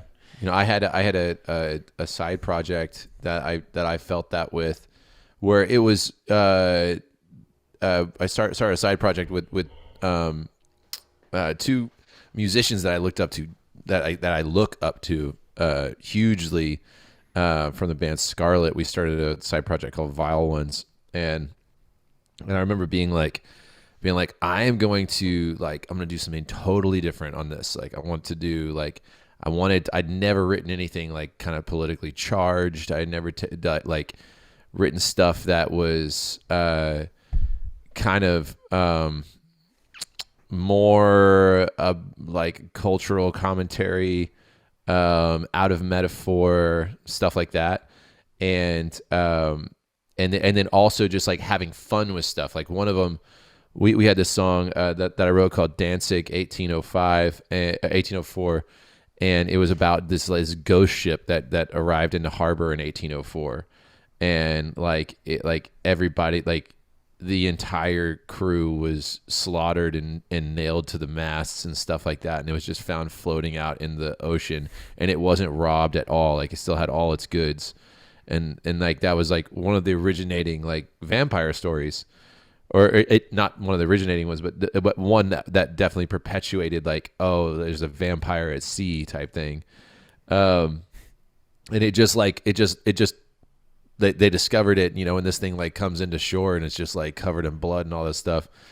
No, wait, that's the thing. There wasn't any blood. The blood was drained from the bodies. Whoa. Yeah, and it was just, that was, I want to write a song about that. And then I wrote a song about like the Iceman, like one of the most prolific serial killers in the world. He's like a mob hitman, and I did stuff like that, and it was so fun. It was so fun, and I enjoyed doing it like so much. We did a little 5-song EP, but after that 5-song EP was done, like, you know, we started writing more songs, or they started sending me more songs and stuff like that, and I was like, yeah, okay, we'll start writing. But there wasn't the need to write. It was just like, okay, I'll come up with another idea, like another like cool topic or something like that. But there wasn't really myself in there. It was more like a writing exercise. Whereas like Oh Sleeper, if I go like too long without writing Oh Sleeper, like all it means is that I've got stuff that I'm bottling it up and not venting. And that's unhealthy. Like, I need to be writing this stuff. And like, even like Randy the Robot has a lot of me in it. And when I switch to it, even though it's completely different than writing, you know, dramatic metal, going to like a fun kids book, but I like that is a whole side of me that like I'm a very whimsical person. Like, I feel like a kid always. I love children's books. I love cartoons still. I love robots. I love Mars. I love all this. And so when I get to sit down and work on that, it feels like I'm venting it. Like Randy feels like young Micah, you know? And whenever I visit him, it's healthy for me. So, yeah, all that to say, I just even like you're writing right now, you've decided to take an honest turn in your work, and oh my God, the complexity and depth and honesty being something that you've said on here that is something that you struggle with, you know, like filtering yourself always. Yeah. Like, as you've harnessed vulnerability, it's brought out this richness in your craft that would not be there any other way. And it's also something that it's a richness and depth that is a fingerprint to you. No one can write what you're writing when you're writing you. Yeah. I mean, I shared last time the song Lying that I started. Love Lying. That was great. And it's like, I didn't talk much about it because we were saving it for this theme, but like, yeah, what that song is about is like, I think what we were talking about with someone's relationship with writing, right? Like, if you were to write only projects and to never write something honest, if you were to just sit down to just because you had a cool idea and you just want to make your cool idea, and that's the only way that you write, I think it would eventually become something that was unenjoyable for you. Yeah. And I think that this is something that you can do with writing, but it's actually something you can do with any relationship or anything in your life or any area of life. And it's what lying does. It's like, it's being honest is like a portal to like everything that you want, right? Like, it's like being honest is just like, you're actually like you're present, being clear about, like, you're standing on your own 2 feet about like who you are and what you believe and what you want, and it's like you're living in the real world. You're not stitching one up. Yeah, by lying, it's like creating. It's like, I have this myth in my head that like it will make things easier to hold my cards to my chest. And the lying song, I mean, what it says in the song is, talking about lying in general, it says, my one-way mirror, I can always see you through, but all you'll ever see when you look back at me is my reflection of you. And it's like, I feel like nothing gets out this way without being filtered through my interpretation of who is receiving that thing. Yes. And the version of that information that I want that person to have in their head based on how I've assessed their personality to be, right? And this is not something that I think is like healthy or good. This is like me picking into the subconscious processes that I can't really control, but I'm working toward conquering. Yeah, And, it's that introspection. It's just unbiased introspection. Like, I'm looking in, and this is what I'm seeing, and it's writing that, and then getting it articulated to exactly to all the puzzle pieces in the right places. It's therapeutic when you go back and read that, for yourself, and then even more so when you get to share it, and someone's like, "Oh my God, you just read my mail," and you're like, "Whoa, really?" Like, this is me, and I thought I was. This is the part of me that I wasn't telling you. Dude, I like that is me. What I struggle with is I'm a people pleaser, and a host. Like I like anyone who's around me. I want them to have a great time, and I will hide whatever's going on with me and whatever my true feelings are. A lot of it is honest, but not all of it. And I will do whatever I can to just like make sure it's the best it can be.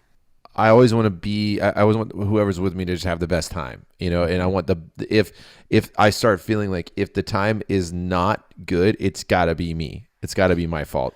And I can relate to that. Yeah, and I've got to be doing something wrong, and so it just ends up being this very filtered step back, not present, life.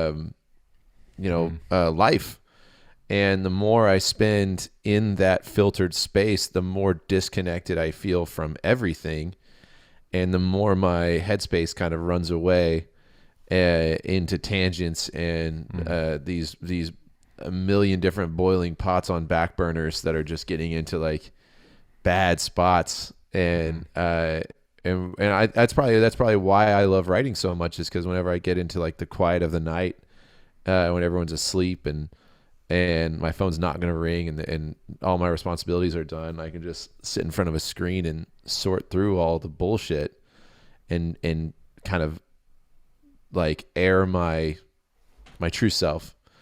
But that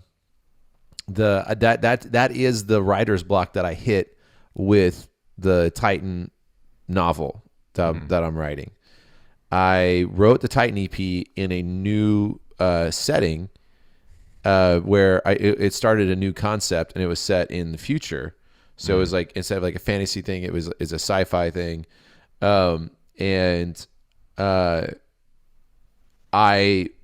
It was a 5-song EP that in 5 songs I was able to stitch this metaphor over my true feelings.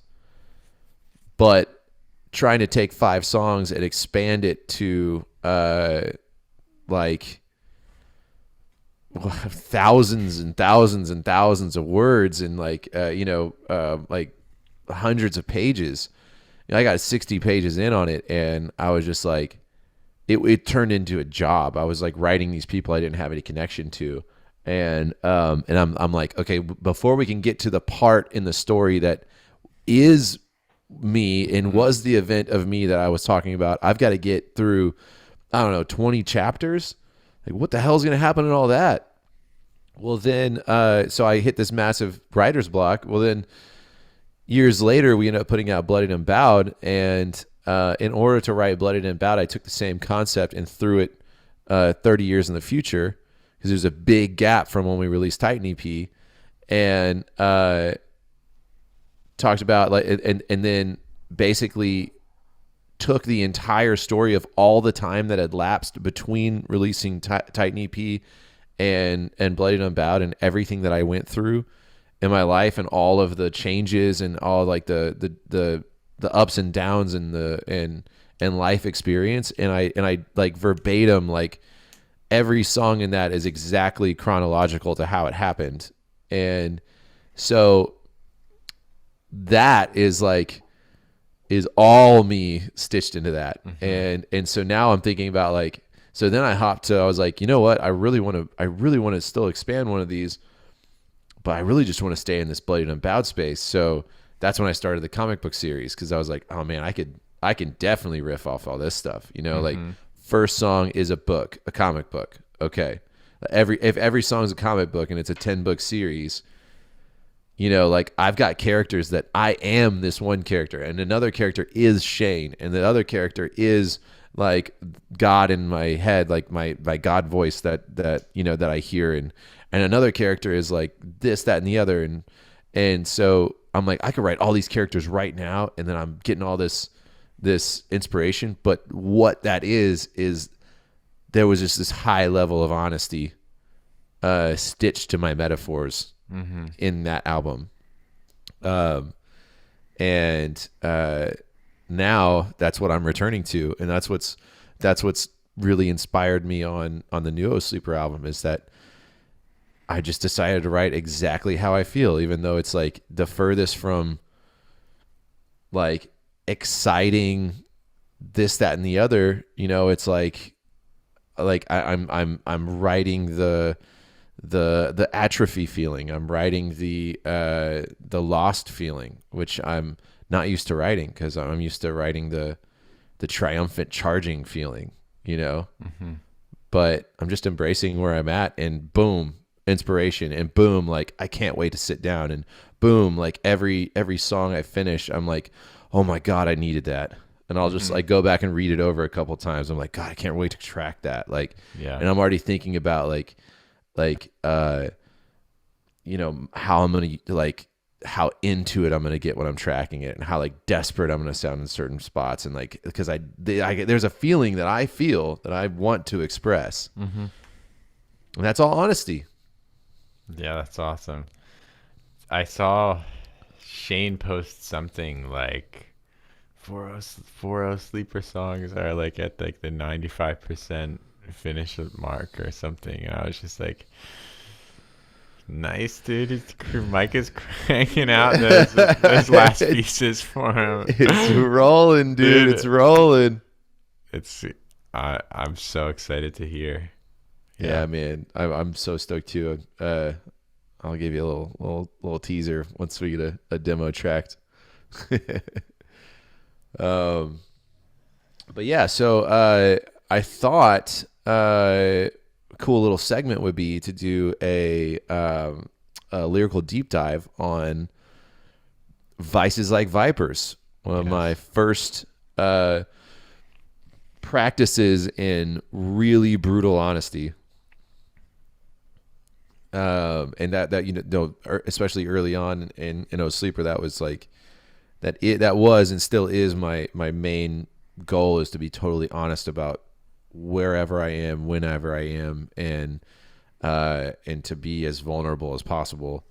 And Vices was something that I struggled with, especially towards the end, like things that I was going to put in, like how honest am I going to go with this? How vulnerable am I going to get? How out of metaphor am I going to get? And it was the band that my dudes just kind of rallied around me, like, no, you have to put this. That's the line. That's got to be the line. I'm like, all right. I guess I'm just going to tell the world this now. But it's ended up being the, it's ended up being the most talked about song that I've ever written, and I've seen the most impact with people from it.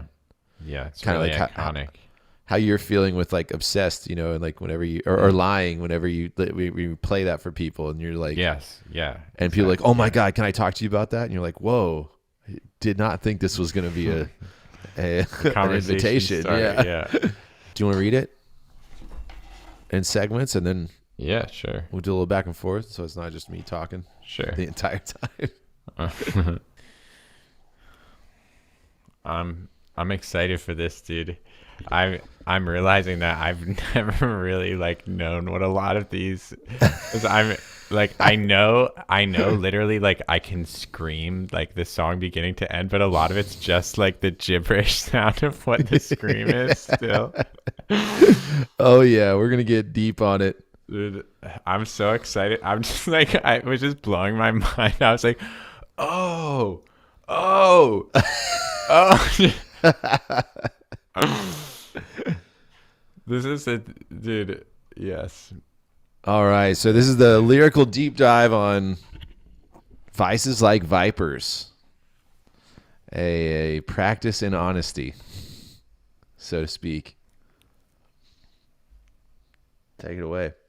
Oh, right. Yeah, it's not going to play. I was like waiting for the song to play. Your scarlet soaked and bold, and the sheep's eyes locked to mine sinks to my bones. Though your lips still drip intentions, they keep me wanting more. Okay. Yeah. We'll stop there. Okay, so basically this entire song is personifying my lust and how I felt and still whenever I'm like really hit with temptation, like personifying temptation, and when I'm being really honest with myself, and in those moments, how it feels to fight that. And so it kind of slips in between. It slips in between a few different voices. It slips in between the voice of my temptation, of my lust, like that voice in my head of like my desire. And then it slips to like honest moments of me speaking and narrating, and it also slips to voice of well, let's see. This one doesn't go to. Let's see. No, yeah, it basically plays between those two.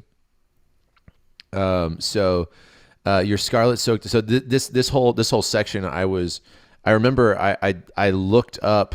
I was doing a lot of practices in visual writing.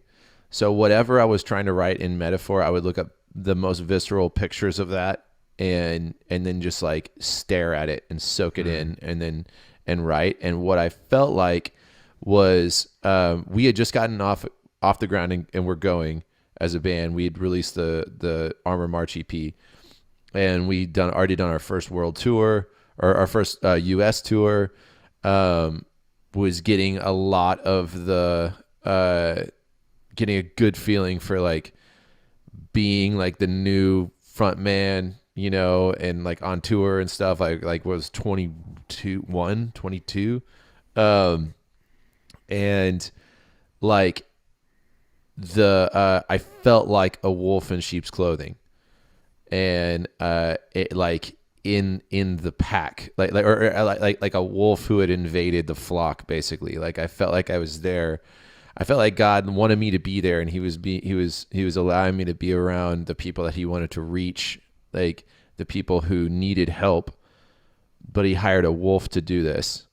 And so I remember I looked up a picture I looked up like a few different pictures that I would just stare at, these gnarly pictures of wolves just like devouring lambs, like lambs or other animals, and their whole face is just covered in blood, and there's like skin like hanging out of their mouth and everything, and they're still just like they just want more and more and more. So your scarlet soaked and bold, and the sheep's eyes locked to mine sinks to my bones. So it's like I've already eaten. Like at this point, I am kind of a piece of shit when I'm home, but I've got I'm dating a lot when I'm home, and was really trying to find myself, like who I wanted to be. But I knew that with the band, I made an oath that I was not dating fans. I would not date a fan of the band. Like if I met them through the band, like through them being a fan, they were off limits. So, but when I got home, I just vented all of that, like pent up, whatever, to, girls I'd meet at bars and meet online and multiple long distance relationships at one time and everything. So basically this was like, I'm going out on tour. I'm scarlet soaked in bold. So I'm covered in blood from what I just did at home. And I go out on tour and the sheep's eyes lock to mine, sinks to my bones. So like I find myself on tour at the show, and I'm around the sheep, and it's like, though your lips still drip intentions, they keep me wanting more. Like I'm still, this is a conversation between my lust and me, and like I'm still, my mouth is still dripping from what I just fed on, but I still want more. And that kind of sets the scene of like the opening of the song. Yeah. Awesome. Okay. It's rising against all the walls we built for falling. All the walls we built just stand in vain to draw you near. It's the wool to hide the wolves. Yeah. Okay. So that is basically the we're a Christian band. This is a safe space. There's walls around this city. And knowing like that is true. That's my goal. Like that's what I want. But it doesn't mean that's what's going on in my head right now. Like there's a battle going on. And it's like it's rising against all the walls we built for falling. Like I know that like I'm kind of answering a call that I want to be this person. I want to be a leader. I want to be light in the dark areas. I want to meet the people who need help. But I don't believe I'm the person yet. I haven't proved it to myself, because I'm pretty much a piece of shit when I'm at home. Like, but God's choosing me to do this. He's giving me this platform. He's giving me this access to people in need, to people, desperate people, to vulnerable people. So it's rising against all the walls we built for falling. That's my lust, my desire, my temptation. It's rising against all of these walls that I knew were fucking paper thin. All the walls we built just to stand in vain to draw you near. Like this is the, hey, we're here. We're the strong leaders. We're gonna speak out. Like, come talk to us. Bring your problems to us. Like let's get through them together. And that's me being who I want to be, but inside I know who I am. And so all the walls we built just to stand in vain to draw you near. It's the wool to hide the wolves. So this band is my sheep's clothing that I'm wearing as a wolf.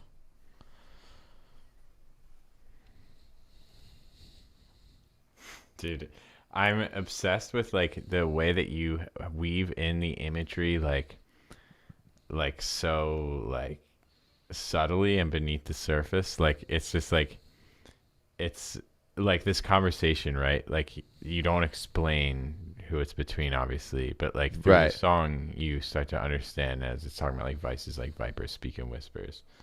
But it's like it's like perfectly in tone to this like dark macabre, and you just have to feel it out yourself. It feels like a Bloodborne or like Souls game that's just like The item descriptions, like, Yeah, as exactly. vague as possible. Exactly, but they're like so poetically like perfect to capture like the imagery and the scenes to light the exact part of the spark of the fire that you want, where it doesn't over explain it and it doesn't like try to hold your hand too much. It's just like, it's just those like, it's like seeing someone draw like a really beautiful image just by using like a few like suggestive like lines, and then it's Yeah. like, well, how's that like an HD face? But there's just like 3 lines. Yes. Like that's almost what you're doing here to me. It's like you're taking like your scarlet soaked in bold, like that, like those words themselves, that could mean like so many things, right? That could be like a king returning from his like being coronated in like his red cape.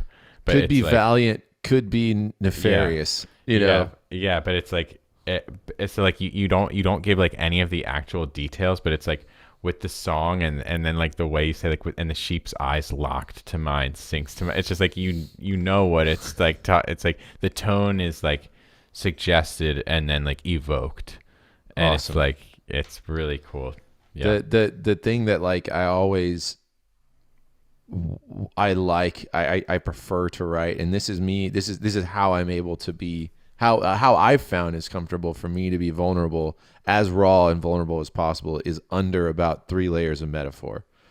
And those are the kinds of games I like, those are the kinds of movies I like those are the like, even whenever, and it's actually been really cool, like I've kind of just got a new fire lit under me for Bible study, because I've been studying the Hebrew and realizing how much more there is, these Easter eggs that if you dig, like, yeah, you stay here at the surface level. Yeah, you're gonna get a good message, and you probably change your life off that. That's great. You know, you go a little bit deeper, you're gonna be like, oh shit, oh. And you go a little deeper, you're like, whoa. Go a little deeper, and you're like, oh my God. You know, like that's what I think about writing as writing Easter eggs, and kind of writing for the 1%, the 5% of our listeners who will dig deep, to have that moment of like, if you do get it, or if you do get to talk to me at a show or something, we get to have that moment of discovering discovering it together, but also not painting enough tone onto it to where you are faced with that moment of like, well, what does it mean to me? I can't quite figure out exactly what it means to him, but I'm definitely feeling something. What does it mean to me? You know, and that's, I've said this before, but anytime I talk to a fan at a show about a song, they want to know what it's about. The first thing I always ask is like, well, tell me what it means to you first. Because that is me getting a new perspective on it. Yeah. And so many times someone else's description has like impacted me in a way where like, oh my God, I needed to hear that. Right. Like that's great. And as an artist, like, I don't know, it's like anyone can have any image that they want in their head of like someone who they know. Like for meeting you, for instance, you were someone who I had, you know, seen videos of. I'd watched interviews of you. Like, you were larger than life, and very much like I could have made you out to be something like other than human. And ultimately you are a human being. And I came to find, and any human has doubts, and like has experiences of like not, and I guess what I'm getting at is, as a writer and as someone who makes art, when I put something out into the world, I'm under no impression that the intentionality and what I wrote into that thing is the most important lasting artifact of the product. Yeah, me neither. The only lasting artifact of like a book is just fake. It's not even real. The only thing that's real to me is what it did to your brain. And so it's God, like, I agree 100%. so like, if It's a conversation starter. yeah, and it's like, if I can just find out what you actually thought, then I'll actually know what I wrote. And that's my only way of really finding that out, because whatever barriers of communication there are between two people, I can't chart those stars. I don't know what it's gonna come out the other end, but like it feels like to me, if someone asks me what the meaning of is in something, and I'd be likely to give a similar answer. And Yeah. it's like I don't want to contaminate the truth with my little petty lies of Yeah. what I think the story is about. Like, no, I want to know what it did when it went out into the world. Like, how did it land in Right. your brain? I'm writing a feeling, and that feeling is much more universal than the situation that the feeling came from. You know? Yeah. And I like the, you know, an interesting tie to this is abstract art. And I got really into abstract art for a while, because I used to make fun of it, and And then finally I met an abstract artist that I really respected, and I had access to her, and I could talk to her about it, and she painted feelings. And when I started thinking about it that way and I was looking at it, I was like, oh my God, I get it. And then something that's been infuriating to me when I go to modern art museums and stuff like that is an untitled painting. Fucking hate it. I'm just like, God, I love this. Oh man, I love this painting. What's it called? Untitled 3. And I'm like, oh, nothing worse. Then I understood they were painting feelings and emotions and abstract expressions of a thought that they had. And then like it kind of clicked to me, and that's kind of what I do. Like I would rather it be untitled. What is this? What's this song about? I'd rather not tell you until you chew on it and figure out what it means to you. And then if we get a special moment where we're away from the noise and it's just you and me and we get to talk about it, I want to hear what that is before I impress my situation that inspired it on top of it. And then it feels like something living, you know? And the more people I get to talk to about it without them getting clouded by my, the feelings there, that's the most important part. But the more people I get to talk to without being clouded by my specific experience, the more life it feels like I get to experience through this song, and the more that it impacts me and the more that it impacts them. And then like, it's just like, it all just clicked, and I was like, oh my God, okay, I like untitled works now. Okay, that's cool. And I realize I kind of write them. So Yeah. yeah. All right. We're going to jump back in here. Yep. Okay. And under these toes from where we last spoke, your words laid so firm, but I did not shed that skin like you said. When the mason neglects the mortar, looks become deceiving, and when the bricks start to fall, I'll be the one crawling down this road so dark. Yeah, so that is when we started the band. I knew, like, I prayed and prayed and prayed and prayed and prayed, and like I wanted so bad to be a part of this, and I wanted so bad to be what I had really wanted to be in a band that I felt like was glorifying to God. And when I started writing, like I really found an outlet in that, and I found it brought me a lot closer to Him and to understanding the inner workings of my own heart. And I remember, like, when we were getting this thing going, I was like, how do I be how do I reach the most full potential in this? Like, what do I need to get rid of? Like, shine a light on the things in my life that I need to get rid of so that I clear the way for inspiration and your word, and I want your voice to be the loudest in my head. Show me the other voices that I need to get rid of. And He did. And like a bunch of stuff came up to the surface, and I got rid of 90% of it. But I wanted that affirmation from women. Like I loved the chase. I loved the mystery. I loved the romance of it all and everything like that. But that's all it was the chase. You know, there's nothing wrong with that. But when that's all you're into, you're not actually into the person, you're into the conquering of that person and the high that gives you. And as soon as you have conquered, you're done and you move on, you turn into a wrecking ball.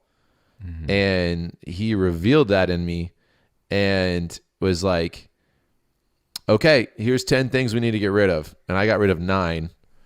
And then it's like, and under these toes from where we last spoke, this same spot, your words laid so firm, but I did not shed that skin like you said. I did not. That was the last self that I was being. That was the last version of me. That was the last mask that I put on and parade around as that sheep's the wolf. I needed to shed the wolf, and then I saw that as it is as key. Missing that one last piece was as key as a mason neglecting the mortar. It looks tall. It looks like this brick stone, tower, but there's nothing holding it together. There's if you don't get rid of it all, you haven't got rid of anything, basically. All it ended up doing was making the one thing I held on to, the vice that I ended up holding on to, it ended up turning it from a little grass snake to a fucking dragon in my life. And that's all that I become obsessed with it. And when the bricks start to fall, I'll be the one crawling down this road so dark. I'm the only one I have to blame for this. I knew exactly what I needed to address. And now that, because I wasn't ready to let go of it, now that's the one thing that I battle with more than I ever have. Can you shed some light on the first line, under these toes, from where we last spoke? Is this a phrase that you invented in this song? Yeah. Or is this yeah, that's cool. Yeah. I saw it as a desperate, to me, the out of metaphor, it was a desperate place of prayer. Where I had I was just on I was on a tear, and I was at I was flirting with the line so bad of breaking my one rule and everything, and I and I was hearing about how it was hurting people, and I felt so bad about it, and I went back to that kind of desperate place of prayer, and I'm sorry, just take it away from me. And it's under these toes, from where we last spoke, this exact same spot. I'm at the exact same spot as we were. I've already been here before. That's what it's supposed to say. The main point of that is that we've had this conversation multiple times, and it's always the same thing. And I always end up, and it's always the same toes. It's always the same position. It's always the same, it's always the same vulnerability. I finally wear my armor down to where I'm naked, and I'm I'm sorry. What do I need to do? Just tell me what I need to do. He tells me, and then I don't do it. Got it. So the toes is a dance. Yeah, pretty much. Yeah. It's a familiar dance. It's a spot. It could be seen as a dance. It could be seen as I felt when you're bare and you're standing somewhere vulnerable, you can kind of feel the ground under your feet. It's this familiar spot of vulnerability where you're finally being true about what you need to face, and you're told what it is, and then you don't do it. And then that monster just becomes bigger and bigger and bigger and bigger. All right, I'm going to keep going into the next part. Vices like vipers that speak in whispers. My heels the meat to sink your teeth like a viper. I kept when you said let go. This is what it took for me to see, when I am God, this church is unsound. Yeah. So that's kind of clarifying the message right there. These things that I'm being told to shed are my vices, and they're and not shedding them is just not addressing a viper in the grass that is there. And they speak in whispers. That's shining light on the two voices in the song. There's my voice and there's my Temptations voice. They speak in whispers. They're always swirling around. There's always two conversations going on, both completely compelling. and both feel totally honest. Like one is like this carnal side of me that I can't deny, like I want it. And then the other is who I know I want to be more. But why can't I shut the other one out if I know I want to be this more and I know it's better for me? But God, in the moment, this is all that I hear. And it's just like this constant whispering. My heels, the meat to sink your teeth. Like I'm still standing in this grass with this viper that I've been told about, that I should get out of this grass or I should get rid of that viper, but I'm deciding not to. And then it is going to bite. It always bites. It's going to bite me. It always bites me. My heels, the meat to sink your teeth. Like a viper, I kept when you said let go. Like that was the one thing. You laid out what I needed to get rid of. I got rid of 9 of it. I left 1. And that was the viper that you were like, you got to get rid of this. It's going to bite you again. And I was like, I got rid of 9. It's good. This will be fine. Like once I get pumped up, there's no way I'm going to fall for that. And then this is what it took for me to see. It took me failing. It took me falling. It took me falling flat on my face. It took me feeling being a wrecking ball. This is a constant theme of mine. Like I know what I'm supposed to do. I know what someone tells me to do, what I know is right. And I get down the alley by hitting every bumper on the way down. Like I don't just bowl strikes. Like it's like boom, boom, boom, boom, boom, boom. Just like hitting the guardrails, like constantly finding how far I can go, like how much I can bend the rules. And how little I really need to give up because I don't want to give anything up. But this is what it took for me to see that when I am God, this church is unsound, and this church, the church referring to me as my body's a temple. When I am God, when I am master, when I decide what's best for me, I fail. And when I don't listen to him, when I play God, when I play the role that I know that the voice of God should be playing in my life, when I override that, this church is unsound. It fails. That lyric is, this, but the right guys will get a kick out of knowing that lyric is my Facebook URL, the facebook.com/whenIamGod. Yes. Ben Orthy coined like whatever a couple years after this song dropped. I think it's a funny story on that. We had he's from Thailand. Just great guy, great fan. But fan then turned into friend, and now like we just absolutely love him. I haven't seen him in a long time, but he came whenever like we met him and everything. He like added us on socials, and like through broken English, it's like his thing is, "Oh, sleeper is my God." It's like, because I love vices like vipers. It's like close, but that works.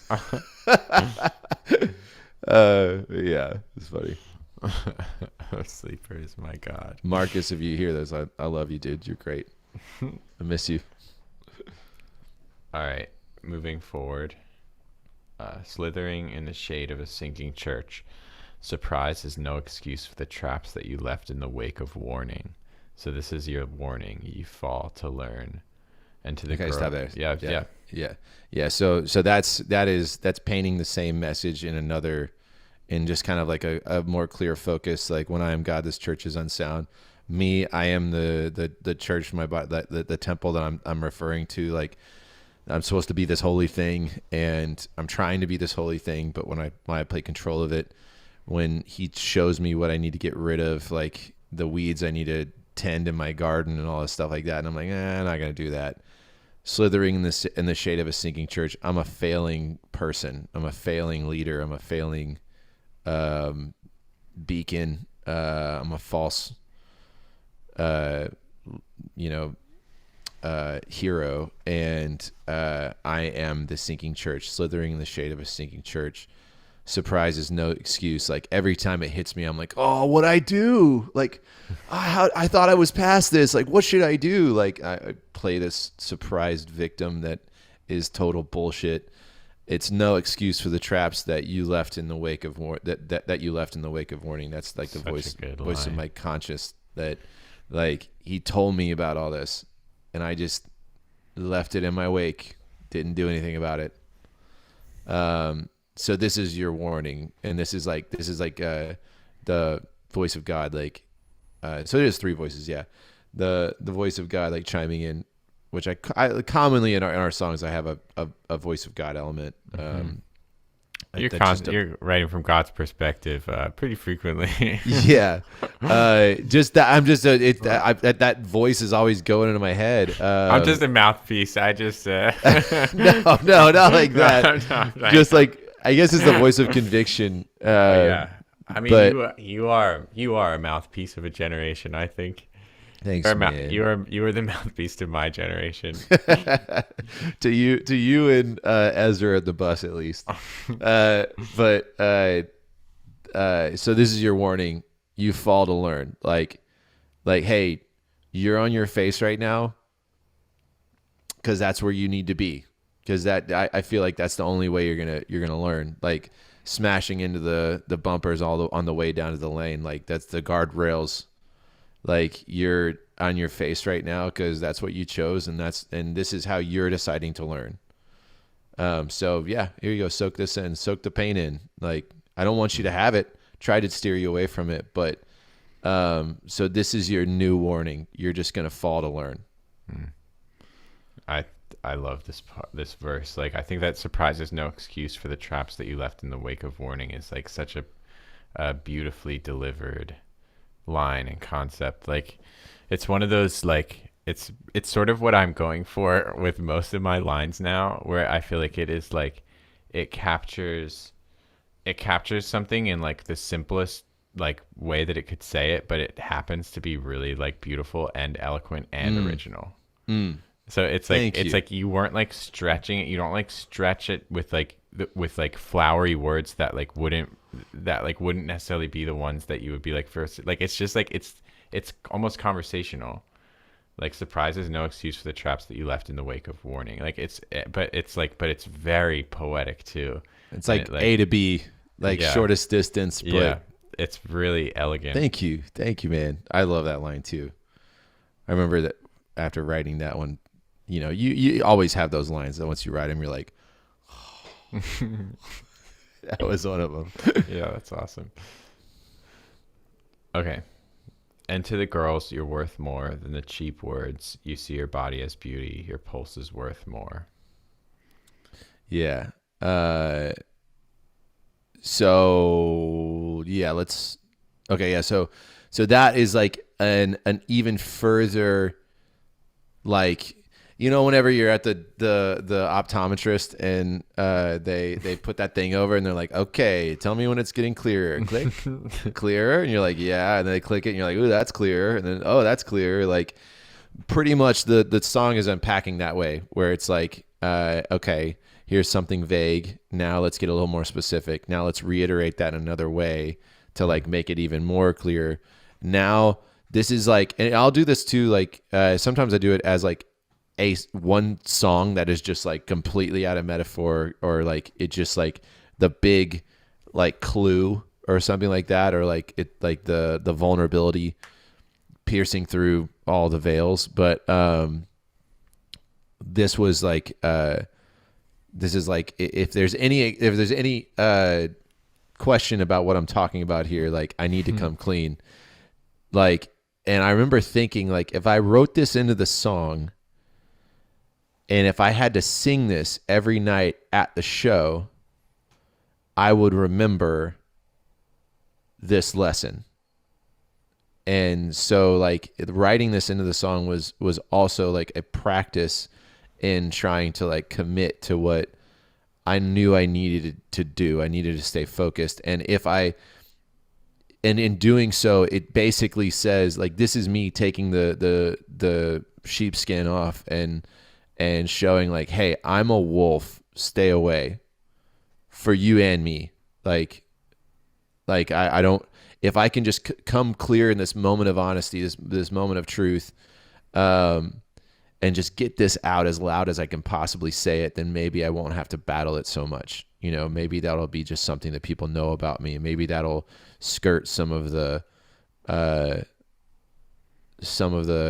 situations that come across, so that was and to the girls, you're worth more than the cheap words. And the reality of that is than my cheap words. You see your body as beauty, but your pulse is worth more. I'm looking to conquer here, and I'm just after bodies. I'm trying to raise a body count here. And your heart is so much more valuable than your body, and don't give it to me.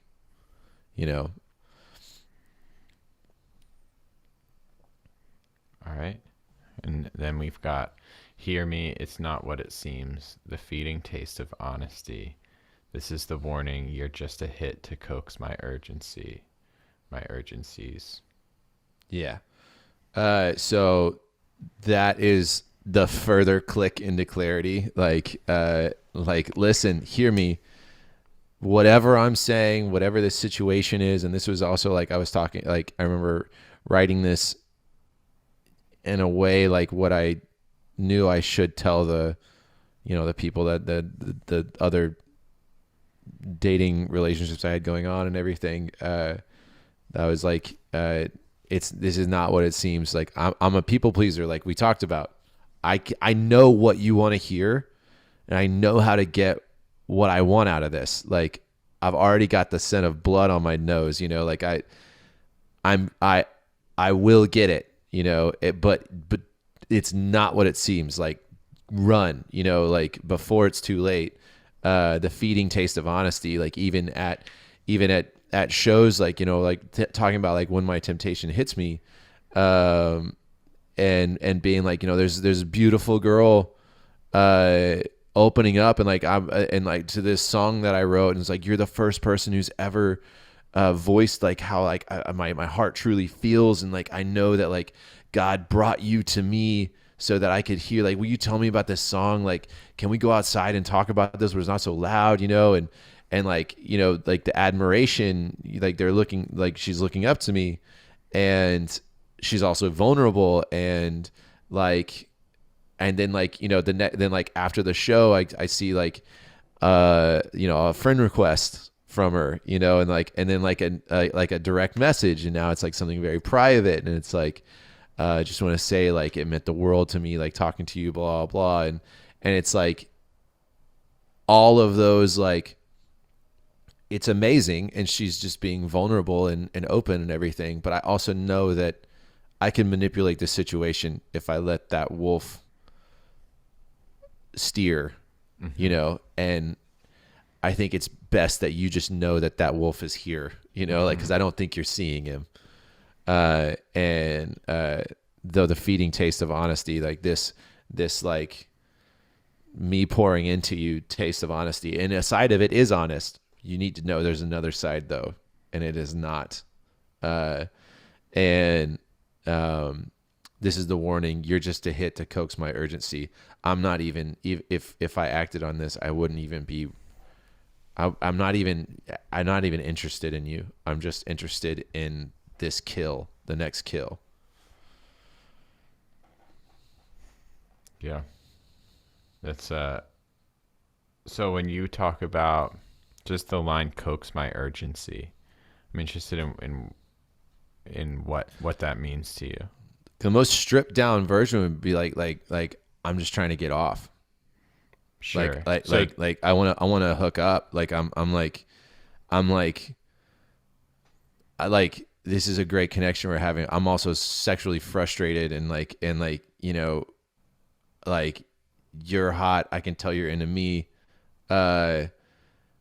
Like this would be so exciting, and like, but I know that if we did anything, like you would see it as so much more, and it would also ruin everything that this song has been to you and everything that you feel like God is telling you about bringing me into your life or something like that. It would ruin this entire message. It would ruin like, and I couldn't like pray about like and thinking about like my prayer time after this, like being like, yeah, so sorry about last night, but tonight, please, if there's anyone who needs to hear this, bring him to the show.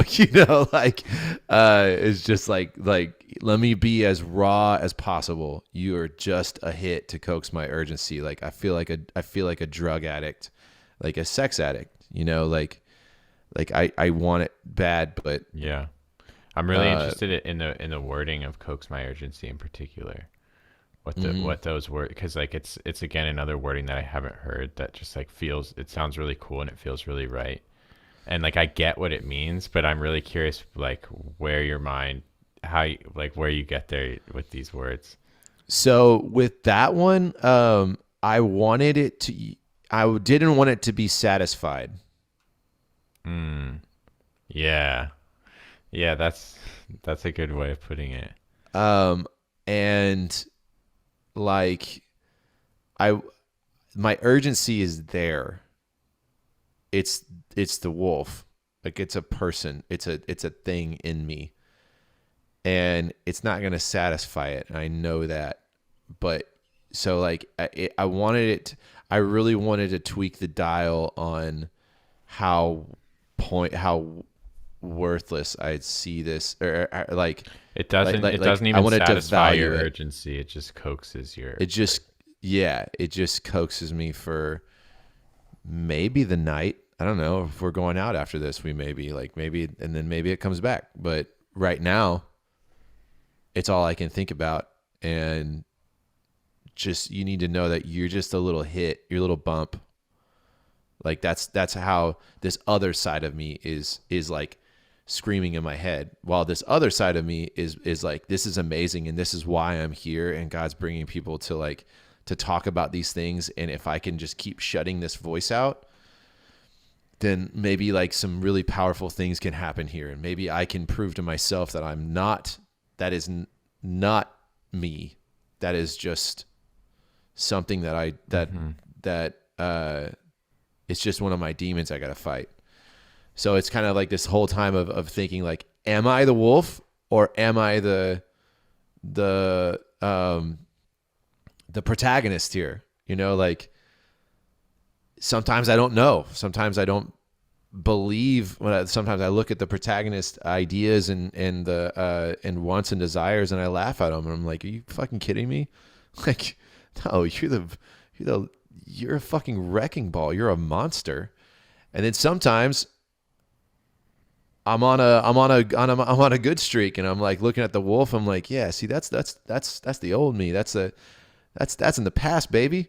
Like we did it. We put a leash on that boy. But in this song, this is the beginning of our career. It was very much the duality. All right. So then it goes on to, why do we keep what holds us? Why do I keep what holds me down? Lose the weight of defeat. It's time to stand your ground. Yep, that's the call out to like, hey, that's just venting, the call out to the crowd. Anybody who's listening, anybody who's like relating to this, what the hell are we doing? Why do we do this? Why do I keep what holds me down? Like, he told me to get rid of this. I won't let go of it. It keeps biting me. I keep ending up like wrecked because of it. I'm wrecking other people because of it. I bring it back to him. He tells me to let it go. I keep holding it. And like lose the weight of defeat. Every time I felt like I could let go of it, I was reminded of how many times I failed. And that ended up feeling like a weight around my ankle that I wasn't good. That like I could never do enough good. I could never have a good streak long enough to like make me forget about that. And as long as I always thought about those low spots, then it always felt like it was just as close as like a chain on my ankle, like something that could always come back to me. Yeah. And it's like even checking off a week on the calendar that was like a clear week, that's still a fixation. Yeah, And it's exactly. still then it just becomes pride. Yeah, very true. Basically, and it's just a trap. It's just the same thing. So, And it makes that wolf, that vice, like the focus of your day. Like whether it's fighting it or feeding it, like it's still like occupying your entire time, which makes you start to think like maybe that is me. Mm-hmm. And then we've got sort of the outro after the chorus, which is repeated. Yeah, it's time to stand your ground, vice like vipers. Yeah, we repeat that. Double down on it. Since all the alibis of ignorance are void, this my lust, the pornos and the sluts, take my lust, this world's love. Great counselor, take what's left. Great counselor, take what's left of me. Yeah, this is the surrender moment. Yeah, it's all been building up to. Since all the alibis of ignorance are void. Since you see right through all my bullshit. I'm just going to be as clear as possible. We're just going to click in one more time here. Yeah. And here, like, oh, that's my prescription. In case anybody needed a genius lyrics interpretation of the first part of this song. Yeah. It really is like a zoomed out, zoom in, zoom in, zoom in, zoom in, zoom in. At the very end, it's like, okay, been here a million times. I'm not even going to say I'm sorry or that I didn't know. I do know, and I'm ready to address this head on. This, my lust, the pornos and the sluts, like pornography had been, has been a massive struggle in my life for ever since I was hit puberty, and take my lust, this world's love. Like it just seems to be like what, like sex and lust and hooking up and I want to be clear that when I say like the pornos and the sluts, like this world's love, like I felt that not just talking about like girls there, like I'm talking about like what I feel like as a lead singer, what the expectation of you is, as a front man in a metal band or something like that. You're like a road warrior, all this, like, yeah, it doesn't matter. Like you still show up to the shows, and like there's most of the shows we play, especially whenever we're like opening shows or whatever like that, most of the people there have no idea who I am. I'm just the guy, that the front man of that band, that and then it's like, hell, it's like, and then there's the goal to like hook up with a band guy.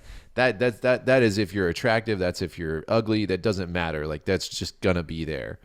But like it's this narrative that like the sluts, like that, like it's this world's love, like it celebrates it, like all your guys celebrate it, like in your, like you being a slut, like your dudes are gonna cheer you on for it if you hook up with a girl, like if you can hook up with 2 in one night, damn dude, like you must be a real badass. Like and then like the if a girl can go to the show and hook up with one of the dudes in the band, it's like that's a bragging thing, like for both of them. Like this is this world's love, and this is this world that I'm lost in right now.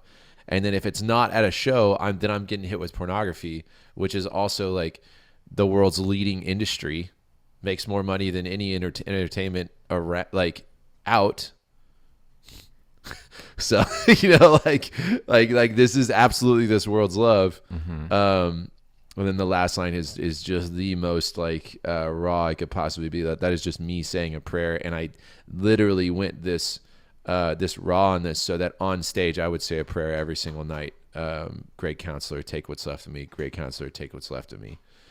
Or take what's left. Great counselor, take what's left of me. And that is something like, especially, I'm not gonna lie. Like after, like we've probably played this song, and I'm not lying, over 2,000 times.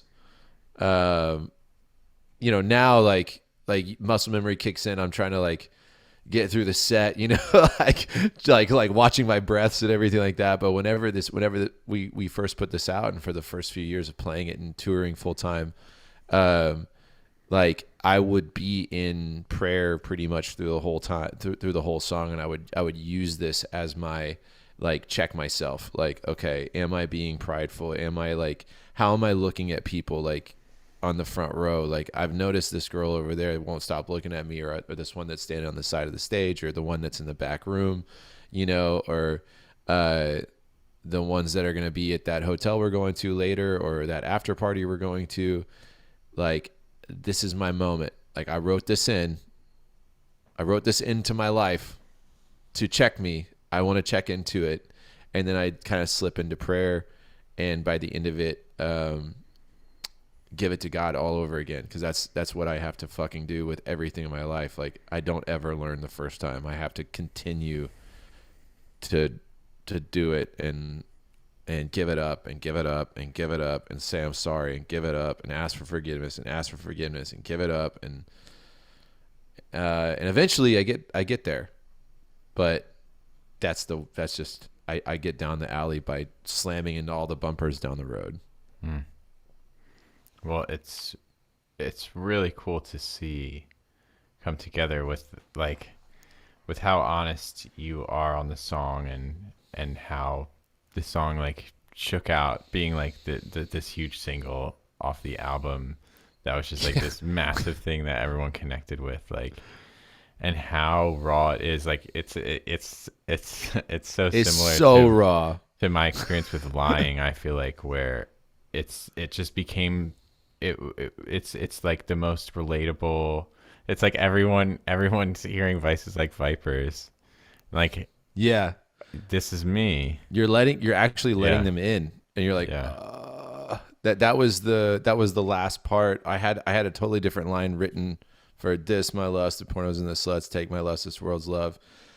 I did not want to do that. It was the first thing I wrote, and then immediately I was like, oh, well, Solid State's not going to let us do that, so I'm just going to write something else. And I showed everyone. I remember the first practice, I showed everybody the other thing I wrote. And they're like, oh, that's sick. You know, it was a good line, but it was definitely hidden in metaphor. It wasn't that final, like the last filter removed. It wasn't that. And they liked it, and everyone was into it. And then the fucking,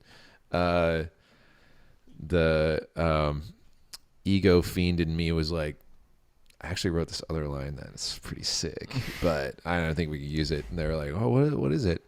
And I was telling Lucas, I was like, I told him, I was like, it's like this, my lust, the pornos and the sluts, take my lust, this world's love. And he was like, that's the line. That's the line. I was like, dude, this is our first album on Solid State. This is our debut release. And my first, like, I don't know if I'm ready to just come out to the world as struggling with pornography and telling girls not to approach me. Like, I don't know if I'm ready for that.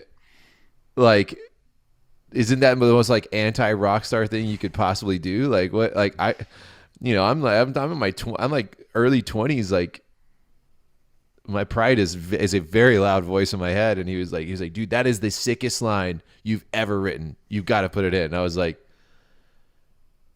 we'll see if it gets past Solid State. And we submitted it, and we had this talk about it and everything. And they're like, well, let's talk about it. Like, tell me about the song. And I broke it all down. I'm like, we don't have to use it. I have this other line. And I tried to push this other line, and even they're like, okay, we understand. No, that's the line. That's got to be in there. And I was like, so honesty it is. And I am so glad that it stayed in there. I can't tell you how many conversations, hundreds of conversations that I've had, anywhere going from like, hey, my marriage was falling apart. I was addicted to pornography, and I heard this, and I've used it as like my anthem, to like, and this is not like me saying like I wrote this great song that did that. I'm saying that the honesty and vulnerability of like putting yourself out there and making and allowing people to connect to you through your experience. And it's basically just reaching out there and saying, hey, hey, if anyone hears this and it relates to it, you're not alone. I'm here, right here with you. And let me put this in words that I've come to understand it. And come to the show and talk to me, and let's figure it out together. It's been one of the most rewarding things that pieces I've ever written, for sure. It's also got one of my favorite qualities of a song, which is like when its song is like self-aware, like it like knows that it is a song, like it's like this song is presented as I'm on stage singing to you right now. And that's an Easter egg. Like you wouldn't know that unless unless it was unpacked. But yeah, that is absolutely like, hey. But you could kind of know, like it's an Easter egg, but obviously Easter eggs are there. Yeah. So it's like, there. It's like, it's like the lines like, since all the alibis of ignorance are void, it's just like, you're just talking to them right now, talking about like, like this conversation. It's like scarlet soaked in bold, the sheep's eyes locked to mine. Like this is as vague as I can say this, and then you fast forward, then you zoom down to the bottom. It's like this is as clear as I can say this. And the whole thing is kind of this gradient from there. Was this? That's Shane singing at the Shane is the singer on this one, right? Yeah. This isn't the one with the As Cities Burn.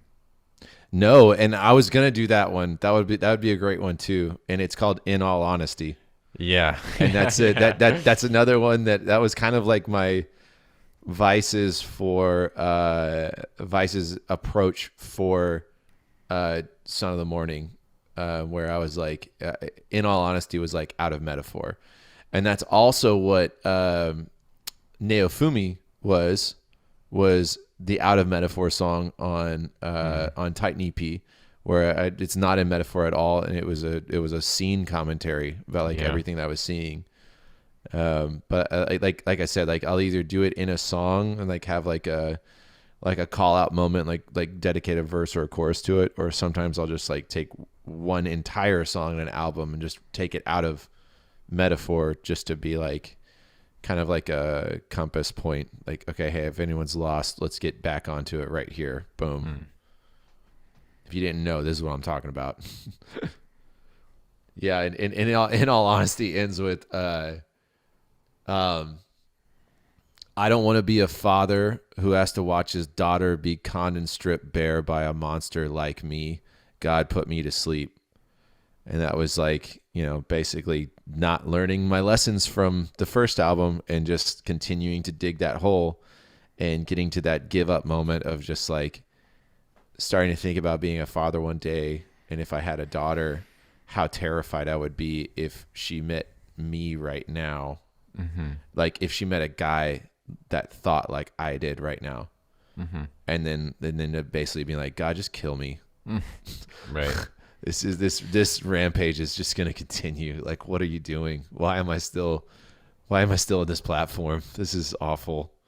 That song is so good, in all honesty. Thanks, dude. And it starts with God, he killed that intro. Yeah. God, Cody Bonnet is still one of my absolute favorites, and getting him to write that with me and was just amazing. And when he sent it, I was like, oh. And his performance was perfect. And he was like, the opening line was like, they keep coming. Keep crawling right through my teeth. They keep coming. Your children to feed off. Your children I feed off to keep awake. Is it awake? Long enough to meet the next little sheep. Long enough to meet the next, to buy every word I preach. And it's just, and it's the exact same thing. Like talking about the parallels of Vices Like Vipers in that song. Like those are, again, like okay, let's have a moment of honesty let's draw out of metaphor. This is what I'm talking about. Mm-hmm. Yeah, I thought he also mentioned sheep or something in that one. Yeah. That's great. That was intentional. Yeah, it has a similar vibe the way they start. It's cool to know about that thread. God, I miss that song. It's like I was born to rip the flesh from her bones. That is a classic. Forever stalking one of your guys- streets for the next one. Like when you guys would combine, or when you do, combine the vocals and screaming into like a duet that goes back and forth, like the call and response. Yeah. It's so cool. I'm like Hell so yeah. into it. I love that. I love doing that. Like, it's so fun to. That's like the script writing in me. You know, it's so fun to like have a different voice to respond to and everything. And I battle sometimes. I'm like, I don't want that to be like a trope. I don't want that to end up being like, oh, that's them doing that thing. You know, what they always do. But I always end up coming back to it. In that song, it's so good too how like they're two distinct voices that like you have to go back and forth between like it's not like one thought continuing. It's like Shane stays consistent to follow up the syntax of what he stays in a character. Yeah. And it's like, so it sounds like gibberish, but it's just like this beautiful swarm of words that actually does make sense if you go in and parse out every other line. Yeah, if you do the homework. Yeah, that's really cool. I dig that. Oh, man. Awesome. Well, that is Vices Like Vipers. That is the most in-depth explanation I've ever given for that song. So I'm really excited that's out there. It's so cool. Like I said, I don't do these things unless it's like in person and not on film. That's badass. Yeah, it's a cool explanation to have. And like I said before, like this is one of the ones that like for me, this has just been in my archive. Like I know every syllable, but I don't actually know all the words. And so like I had never fully put together the imagery of like the first verse. And like it's just like like it's so cool to know, because it's just been like this like it means things to me, but they're like feelings and images, like the untitled. It's like I don't even have the words. What it's the hitting words you. mean. It's just like what the feeling is that you guys are getting across. And awesome. and Dude, next time if you're just like just in a music listening mood, look up the gnarliest pictures you can find of a wolf feeding and just start the song and listen to it like that. That's exactly how I wrote it. And there was another song I did Sun of the Morning that way. And there was I really wanted to write from like the most accurate in my mind the depiction of Lucifer. And I found this statue called Le Génie du Mal, and staring at it like literally took my breath away, because it was the most perfect depiction of how I felt, like the facial expression, everything. And he was beautiful, but his facial expression just could not understand why he couldn't be greater. You know, like what is this ceiling? What is this like level cap that I have? You know, and he just wrestles with his own pride. You know, why can't I do this? You know, and I just stare at that. I got it tattooed on my whole calf is that statue. But it made such an impact on me that would be a really fun exercise. Actually, I think that'd be a sick challenge to do like, if like find an image and like a dramatic image and write a story inspired off of that image or something. Like we'd have to figure out some way to kind of come up with a pool or something. You and I could each bring one in to challenge the other with the image. Oh yes. Let's do that. Let's do that. We're gonna do that. That's gonna be dope. All right. So should we move on to challenges? We need to move on to challenges. Yeah, we've been going. I think our last episode was like 4 hours or something. It's like 3.5 hours. This one's getting up there. This one's getting up there, but it's so good. Questions or anything? It's been so good though. Okay, yeah, let's go. All right, we're moving on to challenges. All right, so Ben, what was the challenge? The challenge this week was roll a roll, which was basically in whatever story or thing you're writing to go to a noun generator online, get a random noun, and use that noun as a guidepost to create a fully three-dimensional character with personality traits that will be inspired by the noun that you selected randomly. And this is for every character in your story. So it was God, I'm doing a classic Micah right now. Just a forewarning. I rolled 2 characters and then just started writing a story. Oh, yeah. Because I didn't know what to write. I mean, like I get, there's different ways of going about the challenge. Yeah. I think that's like a legitimate way. Yeah, it's still using the exercise to inspire a story and seeing where it goes. Okay, so I'm gonna start. This is a long one, and we got a lot of good submissions. But like last time, we're gonna have to keep it pretty short, keep it real with you guys. We can only do like 4 of these things today, so me and Mike are each gonna read one from someone else, and then we're each gonna do our own. So I'm gonna read. The first one I've selected is from Jameson. So thank you, Jameson, for submitting. Yeah.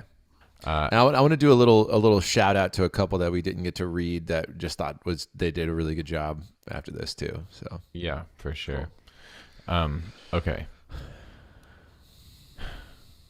I'm a 4. Wait, actually, let me. I like the explanation is cool. Did you read the explanations before you read their stories? I like to read the story first. Okay, go for Personally. that. We'll do that. Yeah. Although I would say maybe saying the word first. Okay. Then, I like that. yeah. So the word for this one was camera. Gotcha. And the title is The Observant. I'm a 4'2" hunk of metal with twin bulbous eyes protruding from a cranium that's more advanced than the mad scientist who put me together. With these bad boys, I see just about everything. I call them Nikon and Canon. All natural, baby. The April Alliance award party for superheroes was as much a facade as their mask-covered faces. Unlike these fools, I didn't need a mask. A robot working at the IRS was status quo. I entered the Hero Ball, as it was called tonight, the private residence of one justice man. I wheeled over to a table covered with a white cloth which had an assortment of hors d'oeuvres covering the briskly ironed creases still visible given the distraction of tuna tartare and spinach puffs. A pair of bolt cutters were found adjacent to a bowl of flat heads next to a sign that read, The Observant. Apparently someone thought they were cute. They know I'm zinc intolerant. A rubber suit wearing heroin, Violet Scarlet, turned to me. Someone's showing off again. We don't need a ceremony for this when it could have just been sent in an email. Finally, someone who gets me.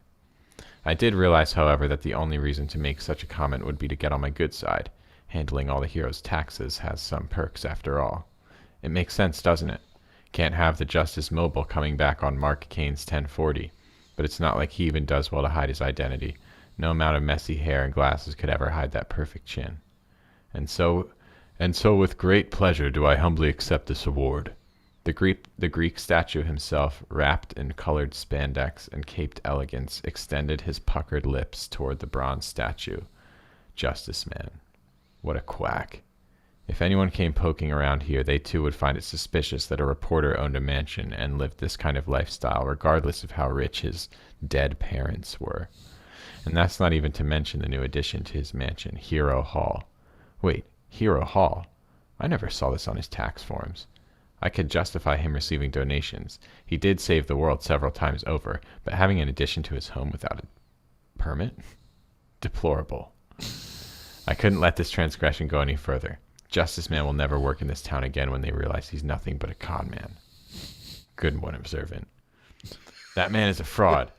Instant film spilled from my throat, revealing undeniable proof. A cough broke the silence. Just give it a second. I shook it violently until the picture bled through. It revealed Justice Man's very own tax return, home edition not included. Gotcha. I stood up, turned around, and issued a warning to all the heroes. Better make sure those books are clean. You know I'm always watching. I grabbed a spinach puff and a couple of bolts on my way out. That is so good. Yeah, I loved like how far he took the like roll prompt to get camera and then to turn your character into an actual camera, to go so far as to take all the actual qualities of camera and make them as real as possible in the character. It's like, well, yeah, this is a very he really was looking at that challenge hard. And I gotta say, when I first read it, I was like, I don't know if I could read that one, because we said like, you're not. This is not to like the word is for like background context, but he just did such a good job with making it literal and background context. Mm-hmm. And I loved I loved that Observant like is like full of himself. Like every superhero, like, yeah, I'm bad to the bone, baby. Nothing gets by me. One of my favorites is the man is a fraud. Instant film spilled from my throat, revealing undeniable proof. A cough broke the silence. Just give it a second. Yeah. So he's like, the man's a fraud.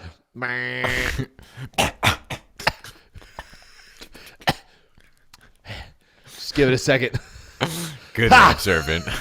Good one, Observant. Got him. Next, spinach puffs. Drop the mic, walk out. No one cares. No one knows what he's talking about.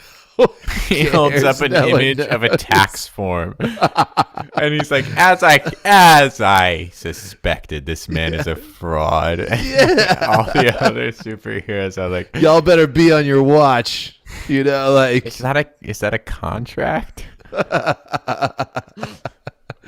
I like to. He's like, Nikon a cannon, all natural, baby. And how like Observant, like even when Chick walks up and is talking to him at the hors d'oeuvres table, he's like finally someone gets me, and he's like, wait, no, she's just trying to get on my good side. Like nothing gets past him. So read his description. Oh yeah. So he wrote, this writing challenge had me stumped at first. Even though characters are arguably the most important part of the story, the last to develop in personal writings, this one challenged me straight away to get down with the character and build the world around them. My word was camera. Hopefully you'll be able to see my camera character, the Observant, carefully paying attention to details, being direct, stoic, truthful, and showing off his memory skills. God, it's so good. Showing off his memory skills, coughing up instant film. That's so and it's like like being observant about what the woman next to him is saying, being having an agenda. Like And I want to continue what he wrote too. This is so cool. And this is how I felt too. Like reading all of these, like it was just another one of those moments. We've had a few moments like this with the challenges, watching what comes in. But he said, I can't believe this strange story stemmed from this one word. This is going to be a sharpened tool in the toolbox for the future. Thanks, bros. Looking forward to the next podcast as always. But yeah, like now Observant is a character that I think of like maybe like it could be an off character in like The Boys. Mm-hmm. Like it could be like the mailroom guy in The Boys or something, you know, like this like camera robot that is like really takes himself seriously, and everyone else is like, what? Put together by a mad scientist too. Yeah, good one, Observant. All natural, baby. A 4-2 hunk of metal. That's awesome. Way to go, Jameson. Thank you. Okay, so I am going to read Skies, and we have to put a big ass disclaimer here right now, and a warning for anybody sensitive to illicit content. This is definitely mature, not for kids. If you're offended by sexual content at all, please do not listen to this. But it absolutely hits the writing challenge in a very creative way. And as I said before, as we talked about in the romance episode, like sexual writing is absolutely a valid and massive Market industry and art world, form and yeah. world, and it's something that getting getting a boner is something that every man in his life on the planet, no matter who you are, whether you're a priest or a fucking Hitler, like you go through that, like everybody, it is a universal thing. But culturally, is not okay to talk about it. All this stuff, sex is not okay to talk about in certain terms. Words are not okay to say in certain terms and cultures and whatever. So anyway, all that to say, we would be hypocrites if we didn't try to break through those barriers. Yeah, when exactly. opportunities presented to us. Right, guys is a podcast about writing and about sharing like well executed writing, whether it may be offensive to some people or not. Like he has submitted quite a few but this one totally hit the mark. Like I can't deny that it was so creatively done. It's a gem. It is a total gem. And it totally hits the challenge. And I would just like you said, I'd be a hypocrite if I didn't share it. It's my favorite of the submissions. It's a good one, dude. So hey, skip ahead if you don't like this kind of stuff. Yeah, we'll have a voice come in here to tell you what timestamp you can skip to. We'll have it on the screen. Yeah, it's about to get raunchy as hell. So let's go.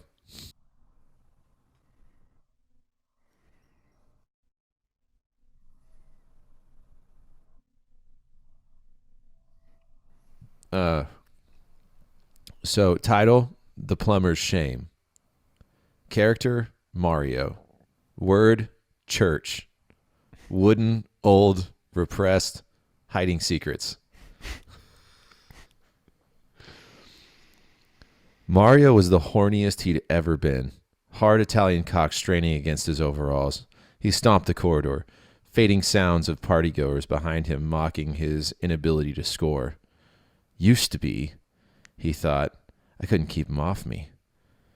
He used to be, blowing me was enough to live off just by selling pictures to a tabloid. A toad he didn't recognize opened the door, scrambling for Mario's path as he left the castle. Why do they all look the same? He muttered. If I was in charge, those inbred fucks would be first to go. He untied Yoshi's reins, sneering at the toad manning the stables. The effort to reach the saddle fouled his mood more. He used to triple jump for the hell of it, squashing every Goomba in sight. Now he risked throwing his back out and mounting his steed. Fuck getting old. Fuck those uptight castle sluts. And fuck my whole goddamn life. Yoshi picked up speed, the gyration of his canter reminding Mario of when he'd fucked Daisy and while Peach was in another castle. He'd swallowed a shroom while inside her, engorging his member to twice its size and bringing a climax that had lasted for hours. He'd paid a toadette to scrub the sheets before the princess had returned, fucking her in the same bed that night. But Daisy hadn't returned his calls in years, and his tolerance had built up so that even a mega mushroom barely got him more than half a chub these days. Mario racked his brain for possible hookups. Memories of Birdo snout fucking him to completion brought a flicker of life into his trousers as he envisioned spraying his linguine sauce across reptilian tits. But he'd groped one at the party, and she'd blasted eggs straight into his face. Creamy yolk filling his eyes. Can't even get an animal to fuck me. The world's most famous plumber, unable to lay a single pipe. There was only one option. But he told himself that this wouldn't happen again. Parking outside his house, he slipped Yoshi's reins around a fence post and started towards his door. But halfway there, he found his feet leading him around back. He groaned, feeling sick as lust overtook him. A stain spreading across his blue denim bottoms as desire eked out. He could almost feel the flesh between his fingers, flesh he'd soon debase. Lust overpowered him, and he continued. Mario hurried to the back door, cap pulled down to hide from his inquisitive neighbors.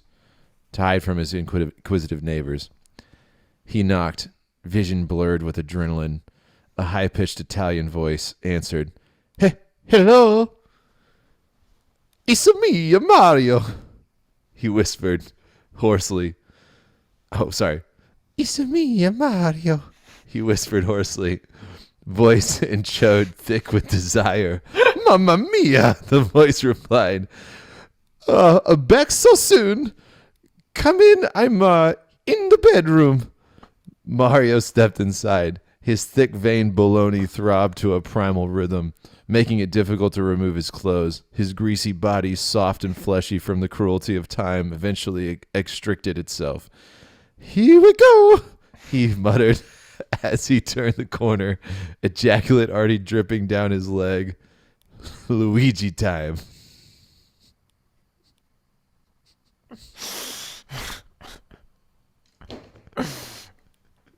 Maybe an answer to where all this inbred Goombas were coming from.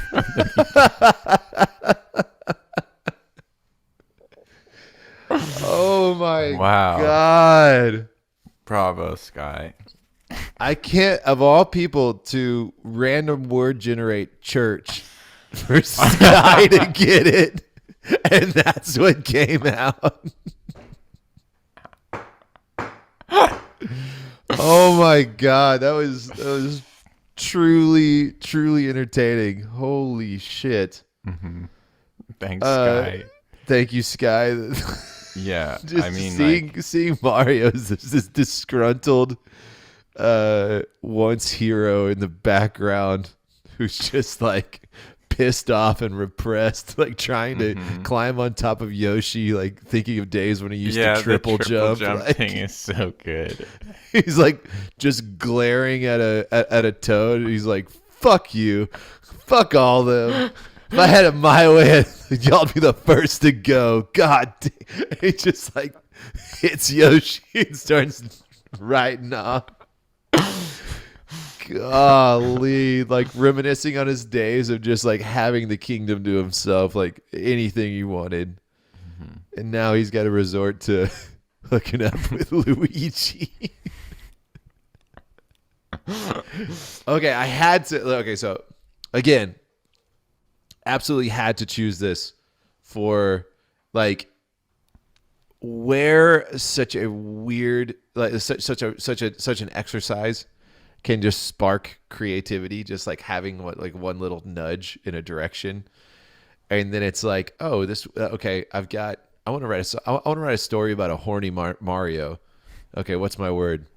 Church. Okay, what's my experience with church? Repressed, old, this like hiding secrets, and then here we go, like down the ramp. Yeah, yeah, and it was greatly written, and the lines are excellent. Oh yeah, and a true, obviously a true fan of the gaming franchise to know so much lore. Yeah, he really is. The castle. Here we go. Whew. Okay, all right. Was so good. Here we go. It's me, Mario. All right, is it my turn? Okay, so hey, all right. So welcome back, everybody. So we're gonna dive into Ben's now. Well, the world is on fire, but it's still getting quieter in our neck of the wilds. We've been burning for a while. We've got red in our eyes, death on our minds, but try to keep like little children. Keep on giving and forgiving like it's the first time around. And we're still growing out of all our bold idealism, joining hands together singing, we'll be fine, we'll be fine. In the morning we'll be fine. Watch the sun coming up over that horizon line. We'll be fine, we'll be fine. And if it rains, we'll be fine. We'll be baptized through the night. Let the water wash the sorrow from our weary eyes.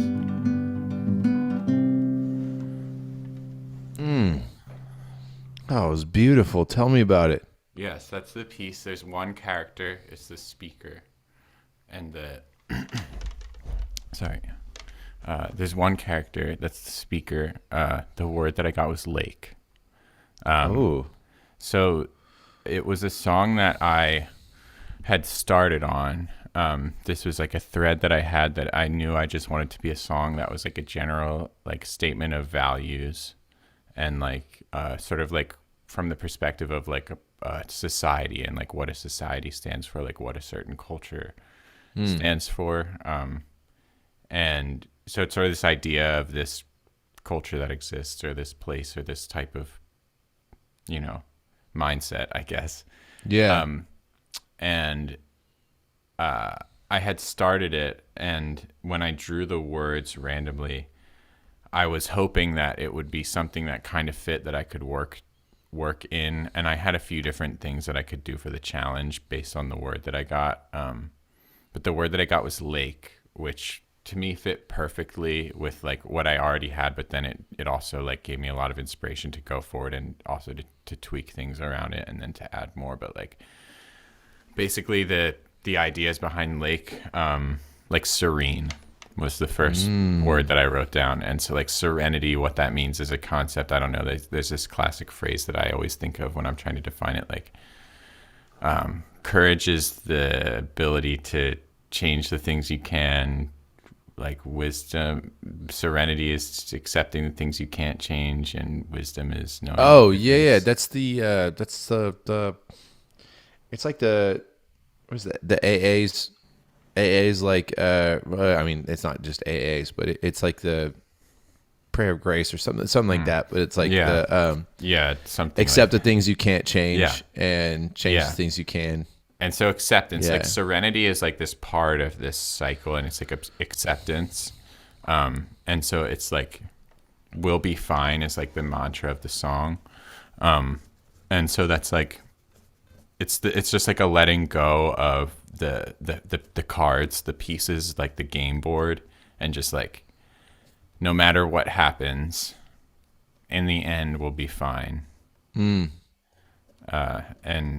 And so that is like serenity was sort of the grounding principle. But then there's a ton of other stuff with lake, like watery was one of the ones that I wrote, and I ended up changing one of the lines to be more watery. I was trying to like pick what your word was and talking about like the water like washing away and everything, and I was like okay, I think water, maybe it was rain, and then I started thinking, I was like, maybe the water is a metaphor. Maybe this is like I started like thinking maybe it could have been like totally different, like maybe like Ed Sheeran's Icy Fire, you know, like this beautiful song about a dragon raining fire down and killing everybody. I was like, ooh, maybe the rain is like fire. I don't know. Like but it was beautiful still. And I was like, okay, so do they worship this dragon if that's the case? But yeah, so it ends up being like this song that's sort of, so lake let me actually pull up the list that I wrote down for lake. Yeah. It was serene, watery, peaceful, natural, beautiful, picturesque, spacious, and gathering place. Ooh, nice. So the song lyrics, the world is on fire, but it's still getting quieter in our neck of the wilds. We've been burning for a while. This is like, this calls to mind the natural elements, like in the wilds. In our neck of the wilds feels like a wooded, like secluded, like sort of like picturesque little place. This is like a tribe out in Yeah. in an untouched by the wars of man type Yeah. thing, you know, like everything's burning, but they haven't reached us. We've got our little peaceful place. Well, it is that, but it's also like it's peaceful because of I think a grounded like and like true sense of like acceptance of the negative parts in life, because we've got red in serenity. our eyes, death on our minds, but try to keep like little children, keep on giving and forgiving. Like it's the first time around. Oh man, that's a really cool way to stitch serenity into it, and like to hold on to the things that came to your mind. Like serenity was the first thing that came to your mind, or serene was the first thing that came to your mind. It's like, okay, I've got to use that, and it's like, what's these other things I can do, and then Joining hands together, singing, gathering place, you know. yeah. Badass, dude. That is really cool. Do you think you'll turn that into a full song? I think I would just release it like this, but yeah, like That's cool. minute and a half or whatever. Very cool. That could definitely be a bard song True. of a certain people. Like, what would these people's name be? The people of the lake?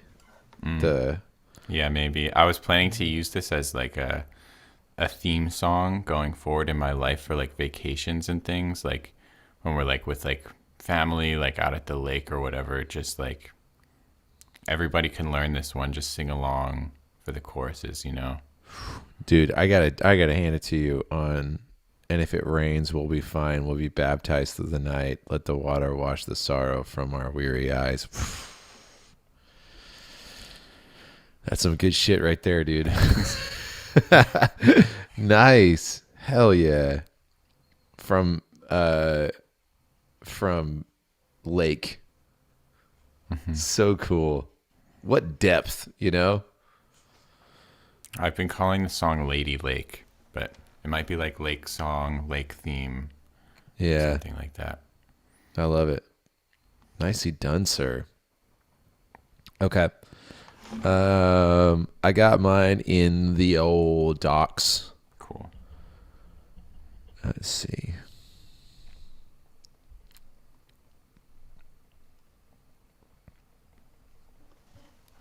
Okay, so I did I messed with something. I had this idea when we were talking about like rolling random things that just chose stuff for us.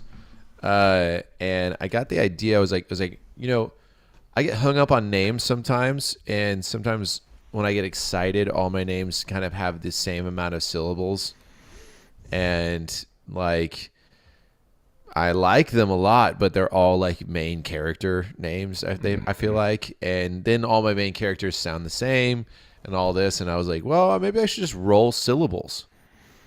So I did that on this. I looked up a D4 dice roller, and for each one of my characters, I rolled a dice for how many syllables would be in their first name, and then if they had a last name, how many would be in their last name.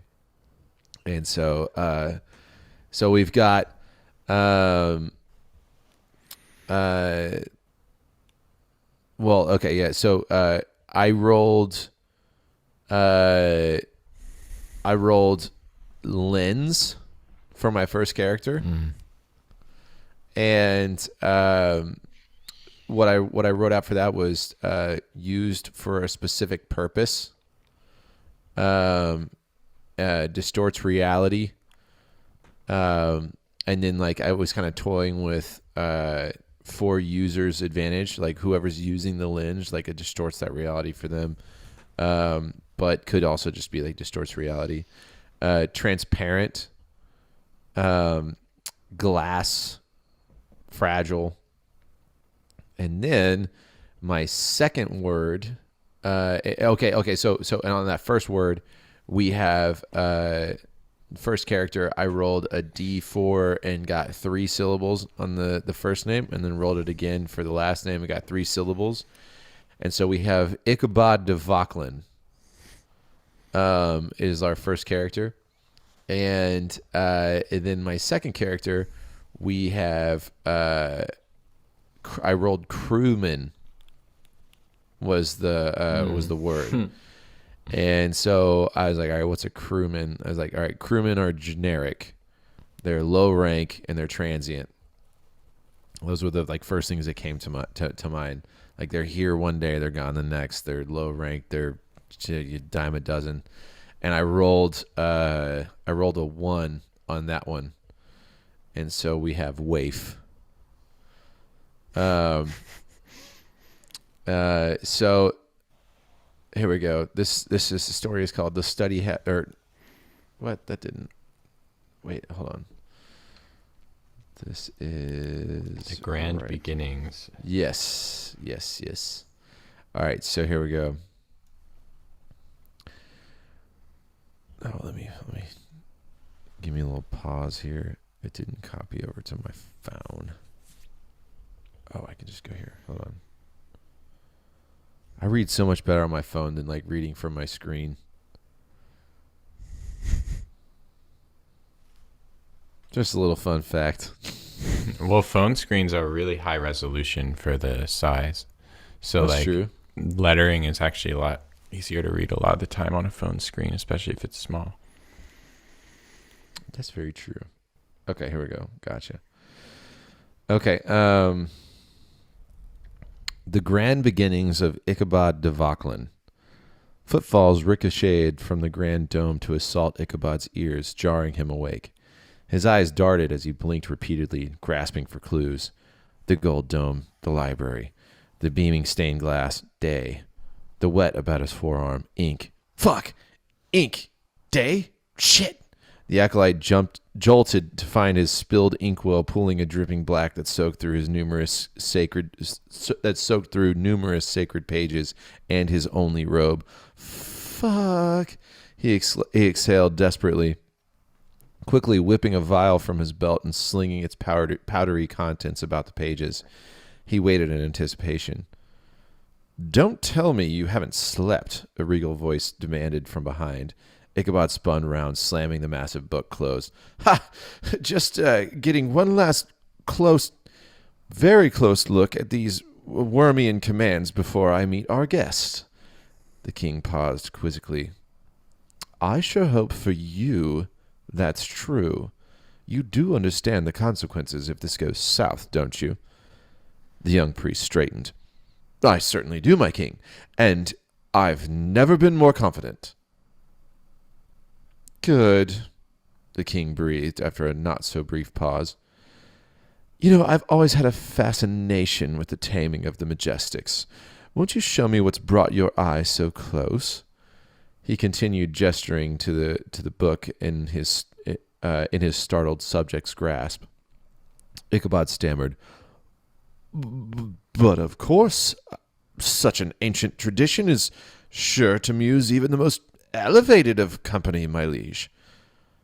Only the keenest of eye could spot Ichabod's trepidation as he hoisted the precious relic in front of his king. He closed his eyes and cracked its spine for him. After some time bracing for impact, a few days, a mere handful of seconds, he did not know. But the king laughed. "Ha!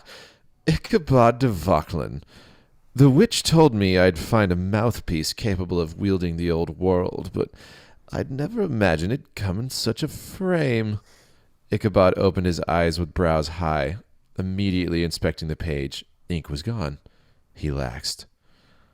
All that remained was of his potential expedition to the guillotine was darkened dust about the page. The king critiqued. "Gods, what is this? Ash? Ichabod, I'm sure you know the dangers of using live firelight in the library. Check out a cooled ember from the alchemist next time. I've told him not to charge you." Ichabod quickly caught up to the king's reasoning and played suit. "Of course, my king, I tried, but I just checked in so early he was still asleep." "I've spoken," the king finalized. "Now report to the hatchery. Your protege has arrived." Ichabod jumped as the king turned to leave. "Do we know its name, my exalted one?" The king paused, then continued walking. Ichabod, my mouthpiece, I certainly hope I don't have to remind you of all your duties. The name is for you to find out. Now run along. We've only so many goats to spare, keeping this thing sated. After a quick change of clothes, Ichabod swiped an apple from the giant tree in the courtyard on his way to the hatchery. He breathed deep, steadying his nerves. This is really happening. I'm really about to see a dragon. My first dragon. The first caught in over 100 years, he thought, making quick steps as he crunched into his crispy breakfast. His mind raced with possibilities. How big would it be? How old? What element? How many heads? Ooh, double dragon. Ichabod mused. That would be so cool. Or triple. No, three's too many. Maybe. Upon arriving at a large, intricate door,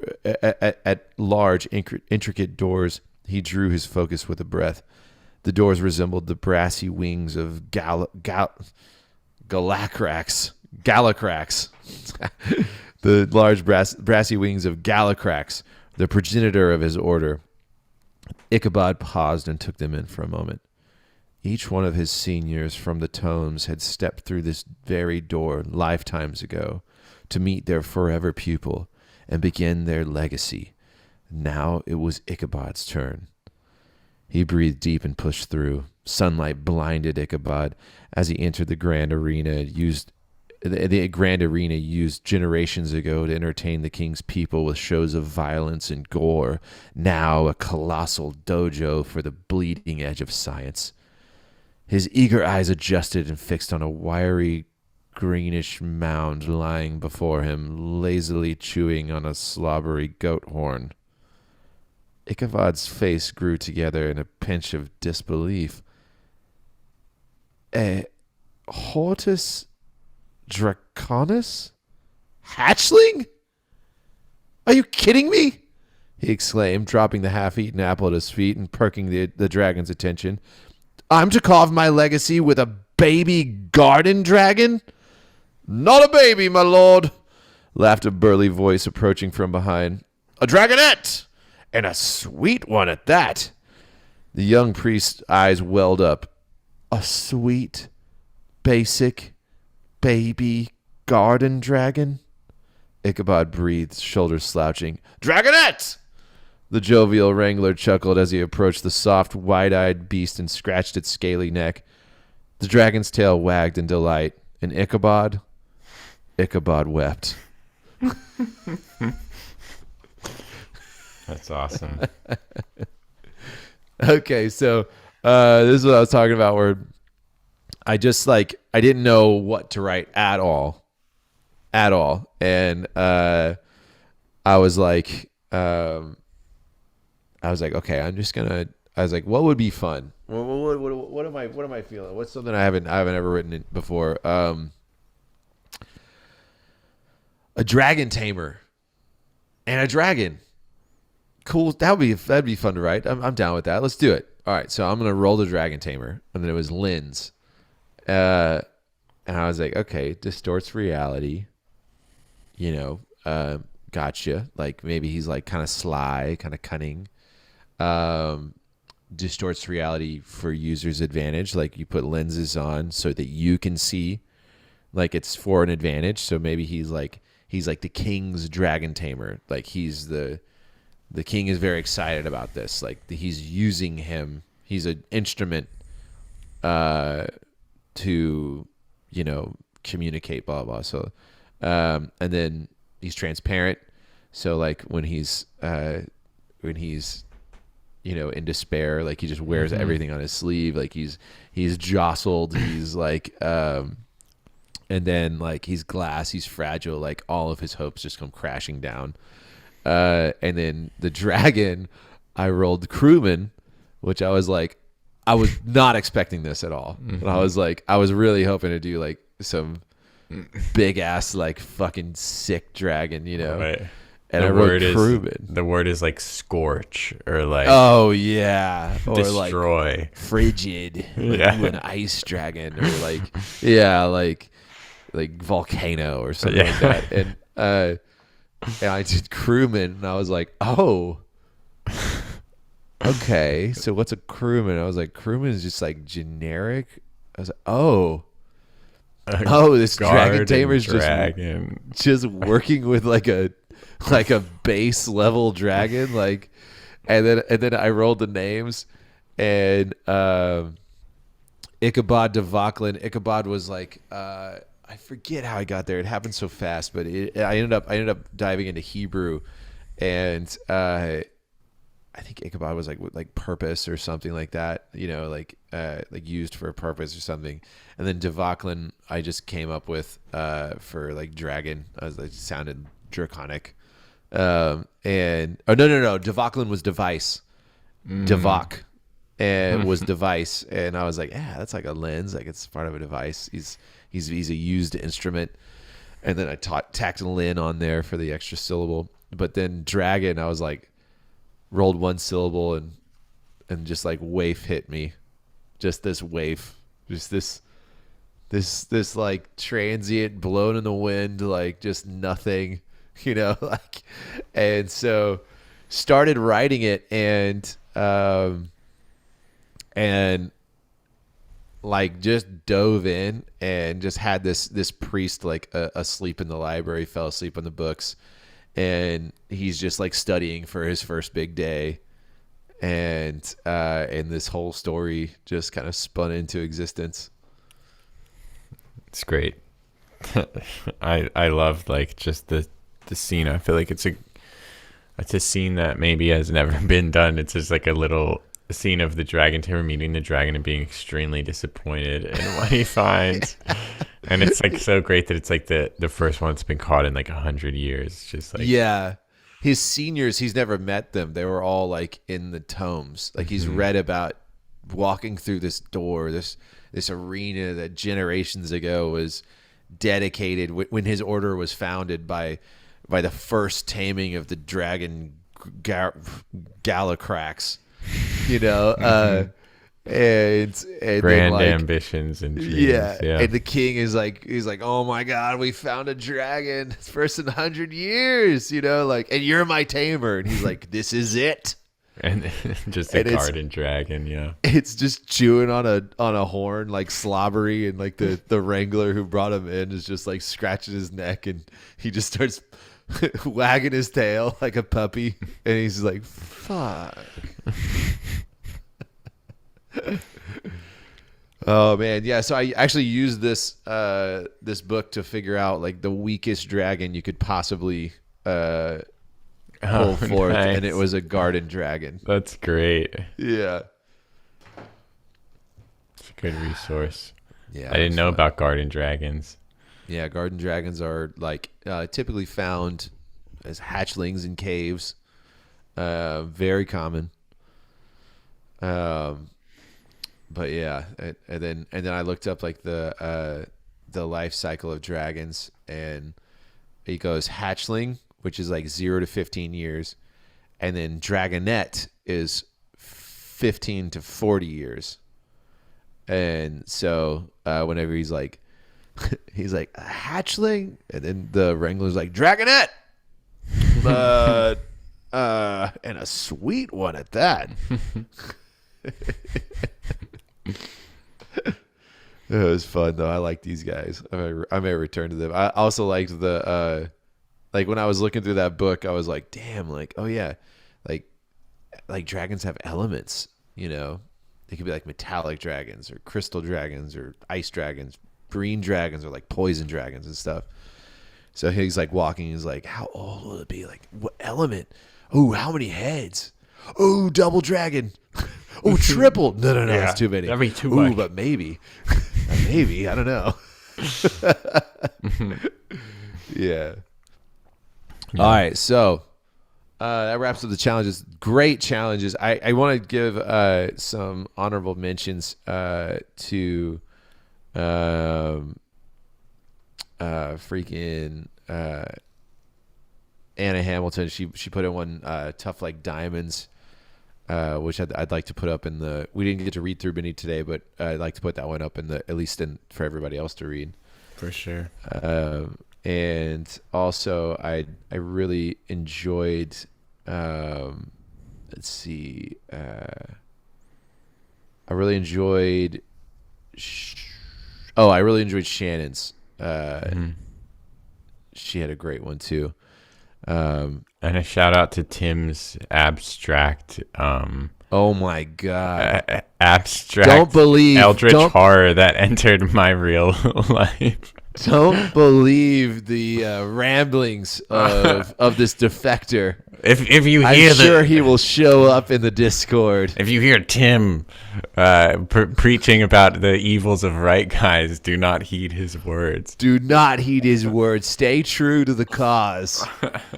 This was always going to happen eventually. Yeah, we got a crazy meta submission from Tim, which we can pop up in the Discord. Yeah, and I gotta say, I loved it.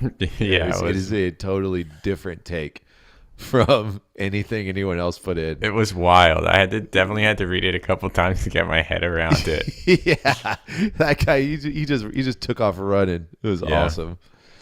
So anyway, we gotta wrap this thing up. Definitely. There's a couple things because we have to talk about the challenge. We also have a couple user questions in the Discord. Let's go user questions. Let's go. All right. We're going to run through these quickly. It is 3 a.m. where I am. Goodness, it's 2, yeah. Yeah. Well, one of these was a prompt for an episode more than a question, so I'll leave that one for now for the sake of time. Okay. But one question that we can get to right now, this is from Tim. He said, here's a question I've been thinking about recently. I've been reading a biography by a famous theater and film director, and one of the things he says is basically, when the actor cries, the audience won't. It is better to arouse an audience to wonder than to show them the plain truth. Have them ask themselves, I wonder what they are feeling. Let them imagine an even greater heartbreak than what can be shown.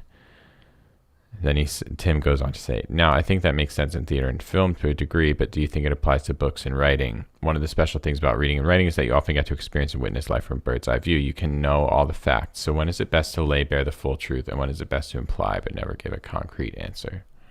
And this is a super complicated question because when you get into these whens and the context, clues and context is everything. But like, yeah, that's a great question. This is another like gray area where I think that it's important to remember that like guidelines are meant to be broken, and in my own opinion, I feel like I see the value in like when you don't show them break down, but you know that, but the audience knows that they are breaking down. It really does like amplify that character. I think about in Les Miserables, I forget who the character is, but the chick who's in love with the dude. I'm gonna butcher this. The chick who's in love with a dude, and she's just unnoticed, but she's okay with it, and she's basically gonna go die as he like chases off, and like she knows that her days are numbered, but she doesn't like let him see it, even though you know she's like destroyed inside. And that like just seeing her face, like, and just imagining it, like piecing that together, like everyone has those moments of like, I want to cry so bad, but I'm not gonna do it. And I feel like that's so powerful to relate to. But on the other hand, like I think it is very important to show breaking moments. Mm-hmm. And I think that shows true depth, because if you never show the character break down, if you always imply it, I don't know, it kind of like leaves some gaps to be filled in that you could easily stitch that person together as like kind of rock-like, you know, like impenetrable, which is not real. And I think it's important to make sure that character dynamics are always in place, like showing a wide range of colors on characters. And I think that that to the question extends really into all writing. I think the question is really not really about characters in a way, because it's like, what are we showing? It's the question of showing versus telling, because it's like every eye roll or like every like thing in the world, you can either say what's happening directly, or you can leave a breadcrumb trail that the reader can come to understand it by themselves. And you can do that in a scene regardless of whether the character's crying. You can do that in the way you describe the tear rolling down their cheek. You can do that, and so that's that. It's like a style and technique thing. It becomes, and it's like, how much are you willing to obscure the truth? How much do you want your product to be the one that they need to connect the dots, and how many dots do you want them to have to connect? And I think that it's a really good rule. The show don't tell rule in writing, is really good for removing. My rule is like, remove them one step from the piece of information that you want them to be gathering. If you want them to be gathering someone's emotional state, leave physical clue evidences. If you want people to be seeing something and you want them to ultimately be getting something physical, leave other clues around that, so that that's the thing that they can discover on their own. But you take the nugget, you take like the beautiful thing, and then you shroud that in like one layer of mystery or metaphor. And that to me is a big part of like show don't tell. That's true. I guess that's probably what he's talking about here, is like what he read is suggesting that like show don't tell. Same thing of like, it's way scarier to not show the monster and to show the effects of the monster and everything, and like pieces of the monster, than the whole thing. Like maybe like you show, as far as like not to see your character crying. Well, I think that you absolutely can show them crying without showing them crying, you know, and that like just that inferred, like, you know, a stifled breath, you know, like a caught breath, and you know, like, but show that they have that range of emotions at some point. I think that's absolutely imperative. You know, they hurt like real people. But maybe tease it. Like show like. And it like I said, it's a style thing where it comes down to, in any given scene, like, how beautiful do you want to make that description of that person crying? If you like, if that's the minuteness to which you're getting to, like, you're trying to imbue like beauty and like feeling into the story, then that's how deep you need to go to be applying those metaphors. But if you just need to get this scene across, and the overall scene is what's beautiful, once you step back from it, then you can use whatever words you need to get the point across. And that's why I think a lot of this showing and telling things start to break down, and like, you don't need to necessarily be following that rule on the most minute level all the time, because what you're trying to show them is this bigger picture thing. So that's the thing you're shrouding in one layer of mystery, right? Is the whole paragraph. Right. And I think that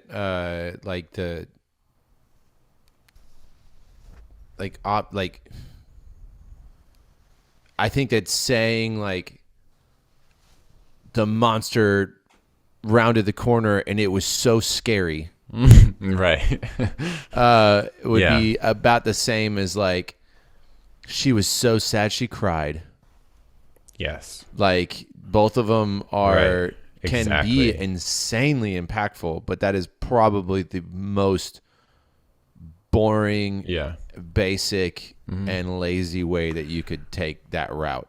Yeah, and those are great examples of that is the final thing you want your reader to get across. And it's hard sometimes to identify what is my priority.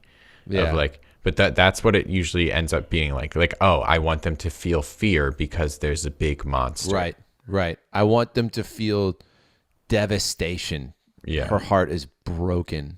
And I want to put enough breadcrumbs for the audience to fill in, to relate with their most broken moment, and let them know like that's what she's feeling.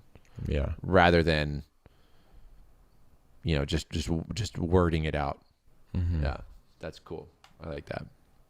All right. So we should just try to go probably as quick as possible and just go right into the challenge.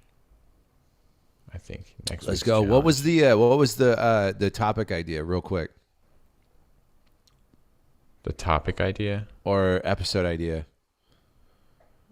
We don't have a topic yet for next episode. No. You said that we had a suggestion for an episode idea or something. Oh, we had a suggestion of talking about darkness as a Dope. theme. Totally into it. We Yeah. should do that. Okay. All right. So next challenge. Let's wrap this up. We gotta go. Next challenge is the start of something. Very fun that we've been talking about since the genesis of this deal. So we are going to start a. Should we just go ahead and say it? Yeah, sure. Okay. So we're starting a trilogy writing challenge. So this challenge is going to span across whatever you're working on, whatever you start in this challenge, you're going to work on for the next three challenges. And if you don't start something, there'll be chances to jump in. You don't have to do the first one to do the second one or the third one. Exactly. It'll be fun if you can do all of them.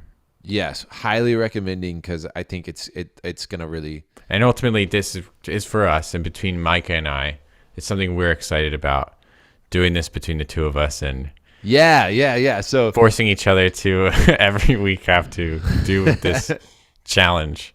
right, and continually pick up the story again. So we're going to be challenging each other on this, and like we've done in previous challenges, you may choose which one of our challenges, one of the challenges you want to take and run with. But what we're going to be doing here is I want to give a shout out real quick to an inspirational Reddit page that I got into when I started researching and diving into for ideas when we started coming up with the idea to start Right Guys. It is called Fantasy Writers.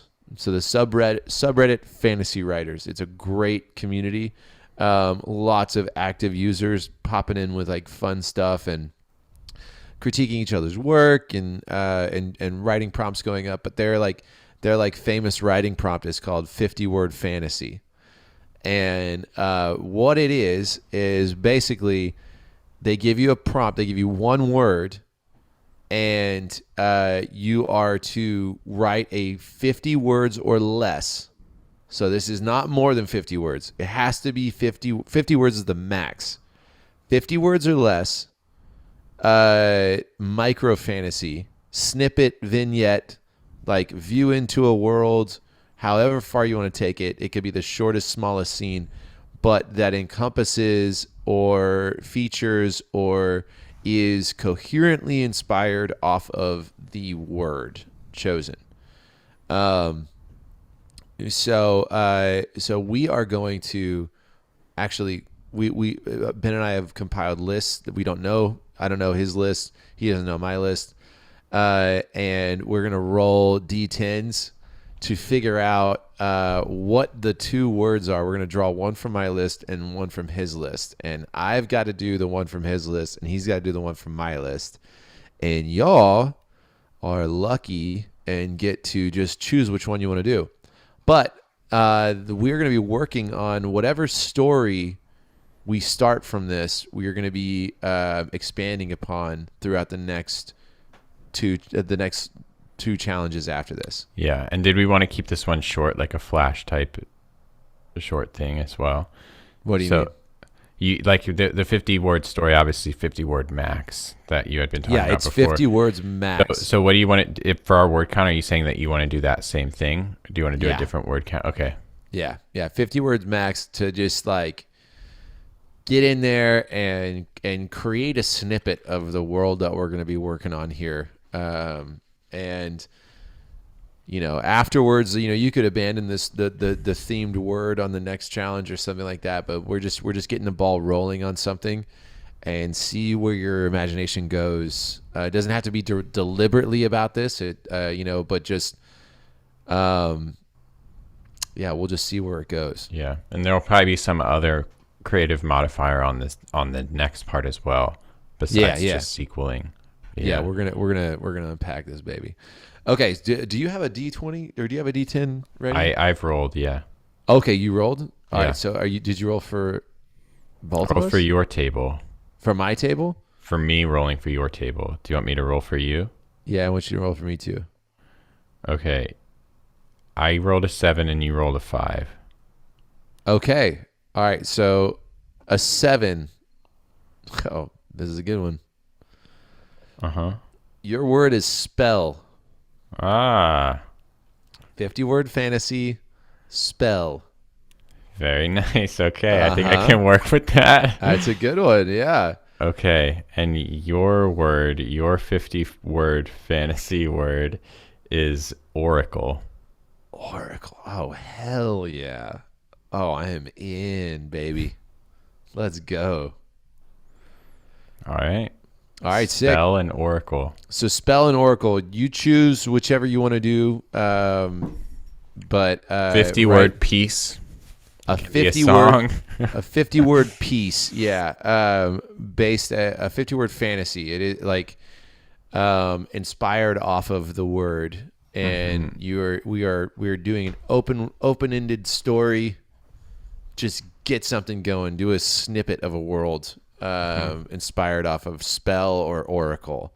A character inspired off of spell or oracle. A quest. A conflict. A whatever. But whatever your entry is, it needs to be max 50 words, and it needs to be like very coherent. That it's like, oh yeah, that's spell. Like I see, or oh that's oracle. Yeah, okay. Sounds good. All right. Well, this has been a wonderful time as always, and great submissions, everybody, and can't wait to see y'all next week. Yeah. We'll see you in the next one. It's been real. Yeah. Right. Oh, next week is 10. Episode 10. Hey, Hey, double yo. digits. And we'll have to go back and count the submissions. We may be ready for a Right Guys community guest. We shall see. All right. All right. Love you guys. Right Guys out. Do, do, do.